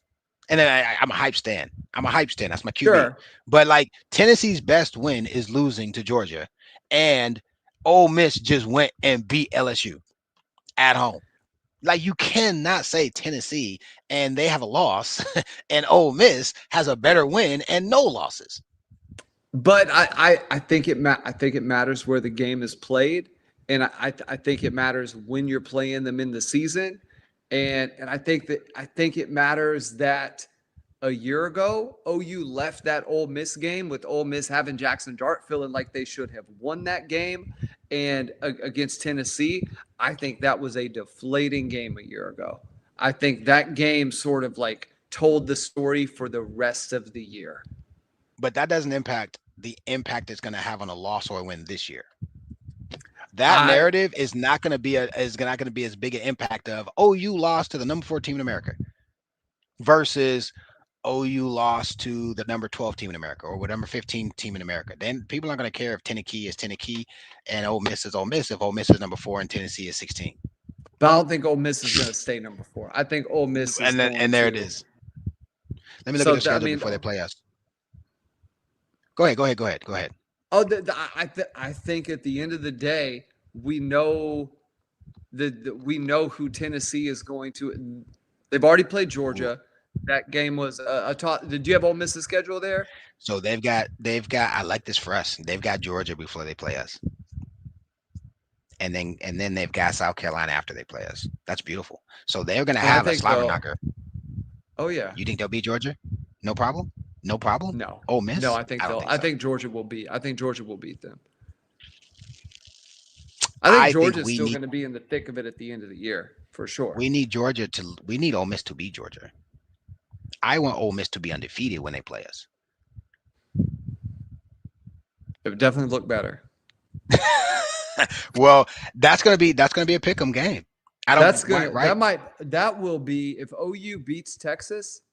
So this marks it's at Sanford Stadium. It's a away game. Wait, is South Carolina's before Ole Miss? If OU beats Texas, and then let's assume they win South Carolina, when OU beats Texas, and let's assume they beat South Carolina, that will be and Ole Miss beats Georgia. That will be the top game of the season because that might be like 2 versus 3. Of course. No, for sure. Because if OU beats Texas and South Carolina, I think OU jumps Oregon and Miami. Nah. You don't think so? Who's Oregon and Miami gonna play between now and then? Does Miami Florida State I didn't say both. I don't think if Miami's undefeated, OU's undefeated, Ohio State's undefeated, I don't think OU jumps Miami or Ohio State unless all of a sudden we're running 150 yards a game. Will the playoff poll be out by then? Comes out in October. Comes out this month. So it'll be out when OU plays Ole Miss. That will be a 2 versus 3 matchup if both teams are undefeated. We'll see, because we don't even have any indication of how the committee is going to look at it. But yeah, I mean, 4 undefeated teams. You know, you got OU, you've got Ohio State. Again, I'm saying this under the pretense we beat Texas. But if you've got OU, oh dang, I haven't been reading the comments. This has been great. Somebody said, I know we're top 5 L-Town. I'm just not. I don't want to give us top 5 yet. I don't want to give us top 5. I know and we deserve it. We totally deserve it. Schedule to play, we deserve it. We're gonna really deserve it when we beat Texas. Yeah, ain't gonna be nothing to talk about. Yes, Miami does play FSU. That's gonna be a game. Yeah. I think it's like next week or this week. It's coming up. It might be one of them that we talk about on another episode. Ooh, what if Miami loses? You know what I'm saying? I want Florida State to beat them. I want a whole bunch of one-loss teams. Outside the conference. But I say again, I Here's what I think. I just think who's a more complete team than Ole Miss in the conference? Mm, Quarterback, skill guys, defense, run the ball. Like, I don't know if you guys are like, their backup is better than the one. Chambliss is a 4.5, 4.58 at the slowest. Like, give him a crease, he's out of there. And he can throw the ball with anticipation and with touch. Like, I was like, yo, he's better than the other kid early in the season. Let me see Bo Simpson do it again. Sooners for life. If Bo Simpson plays like he played against Georgia, I'm with you. But he's got to do it more than just that one game. And Georgia yeah, did because he not bring a also lot of like pressure. he was Laid an good egg against against Florida FSU. State. He wasn't No, he bad was against Florida trash. State. He was trash. They wanted him to transfer out after that game. He was trash. He was I went back and watched the game. I don't think he was as bad as they thought. I literally was I'm like, gonna pull the stats. I Watch this, buddy. perused the game. He had some big third down throws. He made some plays in the game. The It came down to he had a third or a fourth down where he was 2 yards short that would have possibly allowed them to score and tie the game up at the end. He just missed too many things. I'd be curious what his stats were, but it wasn't near as bad as what everybody framed it as. I'm saying like he's been more consistent this year than he has not. 23 of 43, 254 yards, 2 TDs. And Ryan Williams dropped like 4 balls in that game. 5 dropped 2. Like I don't think he played. Yeah, I don't think he played that bad. And one of the sacks was like, one of the Jackson Arnold ones where it's like right at the line of scrimmage. And, That's hilarious. A Jackson Arnold sack, but he has his own style of sack. What he does like 5 different. Let me stop. See, you're gonna derail this whole damn conversation. Not hate. I think Ole Miss is better than Bama. Bama's defense is not your typical Bama defense. Oh, agreed, 100%. They can't tackle well. Like I said, they remind me. I'm serious, man. They remind me of the OU. Their defense is better than OU's defense. Thank you. Every time you say that, I roll my eyes because I'm like, bro, those teams were. But that they were not great. But man, is that Grinch? That's Grinch's like, D, isn't it? That's Grinch. Yeah. Oh yeah, Grinch. That's Grinch's D. Yeah, Lincoln Grinch. D that is not strong, not stiff when it matters. That's awful. Hold on, I gotta throw a name in there because we don't play them. Right, Daniel's right. Vandy is alright, bro. Vandy. I picked Vandy. Vandy was my dark horse. I said that before the year that they were going to be in it this year. By the way, they got Bama, I believe, Saturday. I think they got Bama this weekend. I think it's Vandy Bama. Their schedule sets up. I was actually looking at their schedule the other day. Here, I'll pull it. I actually think I still got the tab open. Yeah. So Vandy's schedule is they just had the win against Utah State. They've got Alabama. They played that one in Tuscaloosa, but they got LSU at home. I think they can beat LSU. I think they can beat Missouri. Texas defensively is going to really cause them problems, but it's the Arch Manning factor of is Diego Pavia better than? Do you think Diego Pavia is better than Arch Manning? Yes, without question. Yeah. Okay. Especially in the offense he's asked to run. Diego Pavia is better than 90% of the SEC quarterbacks when asked to do what he's asked to do in his offense. Okay, check this out. Are you ready for this scenario? So they're 5-0. Let's say they lose to Alabama and LSU. Maybe even Missouri or Texas, but they finish the year Auburn, Kentucky, and they play Tennessee, man. That's gonna be tough. They probably end up with 4 losses. So they're gonna upset somebody. And it could be Bama for sure. Bama's defense is suspect. They could beat Bama 2 years in a row. They could. They play them in Tuscaloosa though, man. I think Alabama's gonna be ready for that. We'll see. We'll see. We'll see. But I think but if their only 2 losses are against Alabama, LSU, and let's say they just have a third, is Vandy in the playoff at 3 losses, or is there too many 3-loss teams at that point in the SEC, and the name is going to matter at a certain point. Like it's It all depends on. Vanderbilt. Here's the beauty. Here's the beauty of where Vandy is. They don't pick conference championships, conference contenders based upon the looksy-loo, right? The committee doesn't get to choose that. So if Vandy makes it into the conference championship game, they control their own destiny. So, right, the win-loss and the tiebreakers, the conferences already has metrics set up. So if Vandy has 3 losses, OU has whatever. I ain't gonna use OU. Vandy has 3 losses, A&M has 3 losses, and whatever, right? A&M, whatever. Then if they get in, yeah, they can make it into the playoffs. So, and if Yeah. they get in, oh no, if they get in and lose, that doesn't help them much. I think Vandy's a good team. I'm glad we don't have to play them. That's a team that will be trouble for us. Yeah. That's a For team where sure. controlling the clock and getting a lead, and we can't run against them. That would be problematic for us because they could run it against. Well, we don't know if they could run it against us either. Our run defense is probably the best in America. So yeah, I think this is a fun time to talk about this because at this point it's all hypothetical. What I can say is I'm super grateful that OU handled business against Auburn. I don't give a damn how we won. And I don't give a damn if the SEC wrote a stupid letter. The kid was in the play before. The kid was inside the numbers. The kid checked in with the referee. The team checked with the referee to see if it was legal. Yeah. Or what will be determined legal versus illegal. And I think that's also important to say. People are like, well, why would they? It wasn't even a trick play. What happened was this, guys. Let me tell you what it is. You ready? OU picked up on film that against Hurry Up, that it didn't look like Auburn was having some type of signals that would cover each other. It looked like against Hurry Up, Auburn would just find their man and go. So OU said, okay, we could sneak a guy. So that's not like OU doing some dirty trick. It's OU doing their due diligence and Auburn not having a system set up that would ensure that communication happened. I don't have no apologies. My chest is all the way out. That's like us running a double reverse pass and then completing it, and people are saying they didn't know where the ball was. You think I don't care? Yeah. Like, this is football, right?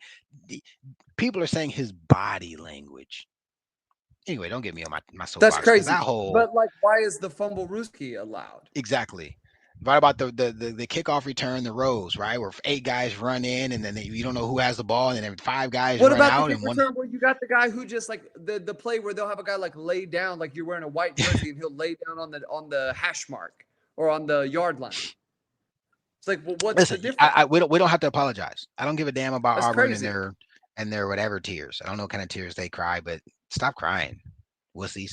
The point is, it's a fun time of the year. I'm glad we've got a game to kind of figure things out. I'm excited that we get to see what we got in Hawkins. I'm not sold out. I'm not sold out on him yet. I think he's as good as you can get for a backup in the situation we're in, just in the NIL era. He could have left, and Lord knows what we would have had behind him. But I want to see him shine. I would love for him to play well enough to be at least like co-starter going into next season, depending on the puppies and what happens, or like he's one unless he plays terrible. I would love for him to play well enough to do that. I would also love for Mateer to come back against Texas and Great story. create. Yeah. You talk about the storylines, and then I would love from. I would actually, listen, I kind of miss the 2000, 2003, 2004, like beat the shit out of them by the second quarter, so they're ready to quit. And I want, what's their damn coach's name? What's his name? Oh, What's his name? Sarky. I want his little snarky. You know what I'm saying? Like, bro, you're such a little snake oil. Look, I would love for it to be 35-3. Like, what you gonna say now, bro? He seems like one of those bros. You know what I'm talking about? Like one of those. He's a football bro. That's what we're gonna call him. Like, oh yeah, bro, you think a little bit. You ever seen him you yelling better- at the I was yelling like- at the equipment guy, like just stupid stuff? I've seen him do all kind of stuff that I'm like, man, I'm glad he's at Texas. Like, I actually liked Mack Brown a bit. I actually liked him, and I actually, he didn't recruit me. It was Makovica. When I was in high school, Texas offered me, and I actually kind of liked Texas. I don't even like telling this story, but like when I didn't know nothing about OU Texas. I kind of liked them. They had Ricky Williams and Sean Mitchell and Westbrook, and they had a black quarterback. I'm like, wow, they got a black quarterback at Texas. What's going on? Like, I ain't gonna lie to you guys. Like, I was like, let me check them out. But then McAviga got fired or whatever happened. Mac Brown comes in, and that stopped immediately. Point is, this guy's not likable. Like, I don't like bro. It's fun to hate them with him as their HBC. Like, I'm cool with, let's go do some dirty stuff to them. Let's go do some trick plays on them. I would love to do some stuff for people to complain about. But I would also love to beat them by 21, 24, 20. I mean, they beat us 49 freaking 0 a couple years ago. Gosh, that's so embarrassing. Yeah, and OU really hasn't like whacked them in a minute. Like, when's the last time OU beat them handily? Yeah. It's all been the close games. OU has won those. Yes. Yep. Which I think those are sometimes more disheartening for the Texas fans than because it was like close but they haven't. They haven't whacked them. You have to be there, bro. When we smack them, like, they're on like suicide watch, bro. Like, listen, when we smack, like when they smacked us and our backup quarterback, blah blah blah blah, you know, we lost, right? Backup quarterback, we smacked them at their best, like Roy Williams, Chris Sims, BJ Johnson, what's the damn cornerback? Quinn Jammer. I mean, they had dudes, right? Aaron Humphreys. Listen, they was on suicide. And then we did it again in 03, bro. What? Oh, bro. 260 smackers in 4 years. I'm telling you. We need one of those. 260 burgers, bro. 2 in 4 years. Them holding the two big Landry losses is bananas. The 2 years in a row that Landry has a better record against them than Sam does. And how about the class? Man, we beat them with Sam Bradford. They caught that was an interception in the end zone. I'll never forget that. 08, we beat them. We got Robinson was his name. Backup linebacker. They throw some crap. Robinson catches the ball. And I don't think, they have replay maybe. But they say, I was so pissed off. I remember all them games, man. That's wild. Well, man, great stuff. We're 2 hours deep in this one. We just shot this shit for like an hour. That's like old school show. That's killer, man. Well, I hope you guys enjoyed the show today. Make sure to go over to OU Insider, ouinsider.com. Grab yourself a membership. And again, we got some stuff that we're also going to be peddling on the pod here very soon, just kind of working out some of the final details on that with the presentation and everything. But man, thank you guys for the support. It's been cool. D-Mac, closing words, man, before we jump out of here tonight. First things first, shout out to Brandon and Parker over at OUI. You usually do it, but I'm just going to say it tonight. Those guys hold us down. Super dope. Go check it out. Go check the platform out. A lot of good discussion and conversation. So listen, Barry, you just tell me when to show up and I jump on whatever where I am and we do this thing. What does it mean, members? Tell me. I don't care if we're doing it on the air. Tell me what the member thing is about. Like, I see Bishop's green. That means he's a member, right? Yep. Are we supposed to make exclusive content for them? Are we supposed to make some separate stuff for them? Like, are we supposed to be doing some separate? I'm saying it because if we are, damn it, then I want to do it. So, like, is that we got to make sure we're doing the film stuff for them. I've done a couple things here and there, but we need to get in there and put some stuff down for them. Okay. So let me just say this. I don't even know how many members do we have? 12, 10, 30? I don't even know. Like, I think it's 20. I think it's 26. We got 26 members. By the way, if you're a member, man, love to you guys. I appreciate that. I will personally make sure we do. So, like, you guys show me how to like make member content, because I'll do one a week. I'll do one a week too. I'm excited. Can you guys tell that I'm kind of on a football high because we didn't have a game last week. I'm excited to see our guys. A lot of you guys are asking questions, and how about this? The names in the comments have changed. I think some of the people are like, I'm tired of their asses tonight, and then some new people hopped on, so that's pretty cool. But I have questions, guys. I have honest questions. I've seen enough to feel good about where we are as a team and what we could potentially be. I have not seen enough, as you guys heard earlier, to say I think we're a top 5 team in America today. I think we've seen enough to discuss, is it better that we attempt to run the ball for the sake of running the ball this season versus really focus on what we do well and run as needed. I think we need to focus on what we do well. And then I think we need to put all our eggs in in the Texas basket. I think we need to, as a Sooner Nation, be unafraid to go into this game with 100% certainty that we're gonna win. And let me just tell you guys to end this how we started it. In '99, we went to Dallas and we jumped up on Texas 21-3. And that week of practice, we had a really good week of practice, and we put in some trick plays and some things, and they all worked. I'll never forget it. We put some stuff in and we did a reverse thing and Savo. By the way, guys, if you go back and watch that game, Antoine fumbles.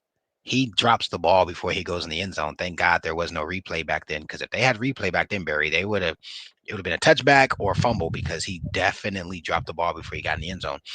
But I just remember losing that game in '99. We found a way to lose. And I remember in 2000 playing against Kansas last week of September or the first week of October. I don't remember if we had a bye week or not. You guys can go back and check. But I remember Bob saying to us, like, guys, we got to put all our eggs in this basket. And it was, I got to say, it was kind of scary, because it's like, Barry, it's like you put everything into this game, and then what if you lose? What happens if you're like, okay, the season's on the line? It's only the second week in October. This one is the one. And then what if you lose? But those are the scenarios, the situations, the times in your life that really define who you are. And I don't have to plan the game. And I only lost to Texas one time. And we beat the hell out of them every other time we played them, mentally, physically, scoreboard, all that stuff. But I just know this is a game that we've got to just say, we're not hopesees. The team cannot say, oh, we can afford to lose twice. And if this just happens to be one, they can't. They better not. If they come out and play like, if they, God forbid, knock on wood, they lose and they say, oh, it didn't. I'm just telling you, that would drive me crazy. This is a game I expect our guys to go out and win. Yes, we got Kent State Saturday. I expect us to win by 42. I expect Kent State to score 7 or less. I expect us to see the red shirts and everybody and their mama getting a chance to play against Kent State. If we don't, that's not a good sign. I am already thinking Texas, because we got the goods to beat Texas, and we've got the better quarterback against Texas, and we've got the better defense against Texas. And I just understand the seriousness of what this game means for our image, the optics with the program, and the momentum in recruiting. So thank you guys for listening to us for 2 hours and 11 minutes. They stuck around tonight, man. That's wild. 145 people still on is wild. But you guys are the best. I want more members. How do we get members? What do we got to do? I want members. How do we get members? We gotta say join the membership. And Damn then it. So I've done like some recruiting evaluation videos. I got some old stuff I've put up there, just like exclusive things from like back in the day. We have one of the most viewed videos is a film breakdown where you kind of looked at some of the stuff a year ago. I remember that. And that really broke down the offensive. I gotta get my touch structure screen of, back. Yeah. So man, it's cool. We'd love to get some more members on there. That would be fantastic. But also appreciate all the people checking out the free stuff. Go over to X, follow DMac game days, follow myself. DMac is at D_Mac13 on X. Find me at BWise Fitness, letter BWISE Fitness. Damian's posting commentary on there. I've got videos and things I'll post as the game goes, kind of live discuss some stuff as you see it. I've got some player evaluations over there on OU Insider, OUinsider.com. Damian's got 10 thoughts, which we post over on here as well. We're doing the video version, also available audio. So guys, don't miss any of that. We're trying to give you as much free stuff, and we've got the shorts. You know what's been popping off, DMac, in our most popular social media stream? I didn't know we needed it. Is TikTok. Our I don't even TikTok check TikTok. with I don't even check TikTok. brother. I have only ever had TikTok for the Barry and Mack show, and the TikTok is jumping. The comments, the likes, the shares, everything. It is the most interacted with social media outside of YouTube. YouTube is where everybody's at. This is where the most of the meat and potatoes occurs. But TikTok, man, it is on and jumping over there. But thank you, Sooner Nation. We appreciate it so very much. I'm gonna try and be at the OU Texas. It's funny you mentioned that. I'm gonna try to be at the OU Texas game this year. So we will. The actual We will game see. or in Dallas? The game in Dallas. Yeah, at the OU. I don't even OU go to the Texas. game. I go to the alumni deal. The alumni deal is way fire. Okay. AC. Yeah, the alumni deal is. By the way, they split it in half, and we talk our. I mean, it's Oh, legit. really? That at the Oh yeah. alumni deal? Oh yeah. Oh yeah. Oh yeah. Yeah. How cool. That's Oh, deep, bro, man. it's 5,000 people. There's a bar. I forgot the name of the bar. Oh, there's 5,000 people, bro. 5,000 people, What? half Texas, half OU. They split it in half. They got a DJ. They got food. They cater. Bro, that's the thing. It's a whole thing. Tickets cost like $80. Like it's damn near like going to the game. But there's That's AC, crazy. and I get to sit my ass down and relax. So yeah. I go to that every year. That's wild. That's wild. Yeah. Well, that's cool, man. I'm gonna try and we'll try and hit the game up. But Sooner Nation, thank you all for hopping on tonight. As always, make sure to check out the other content, subscribe to the site, all that good stuff. We will see you soon.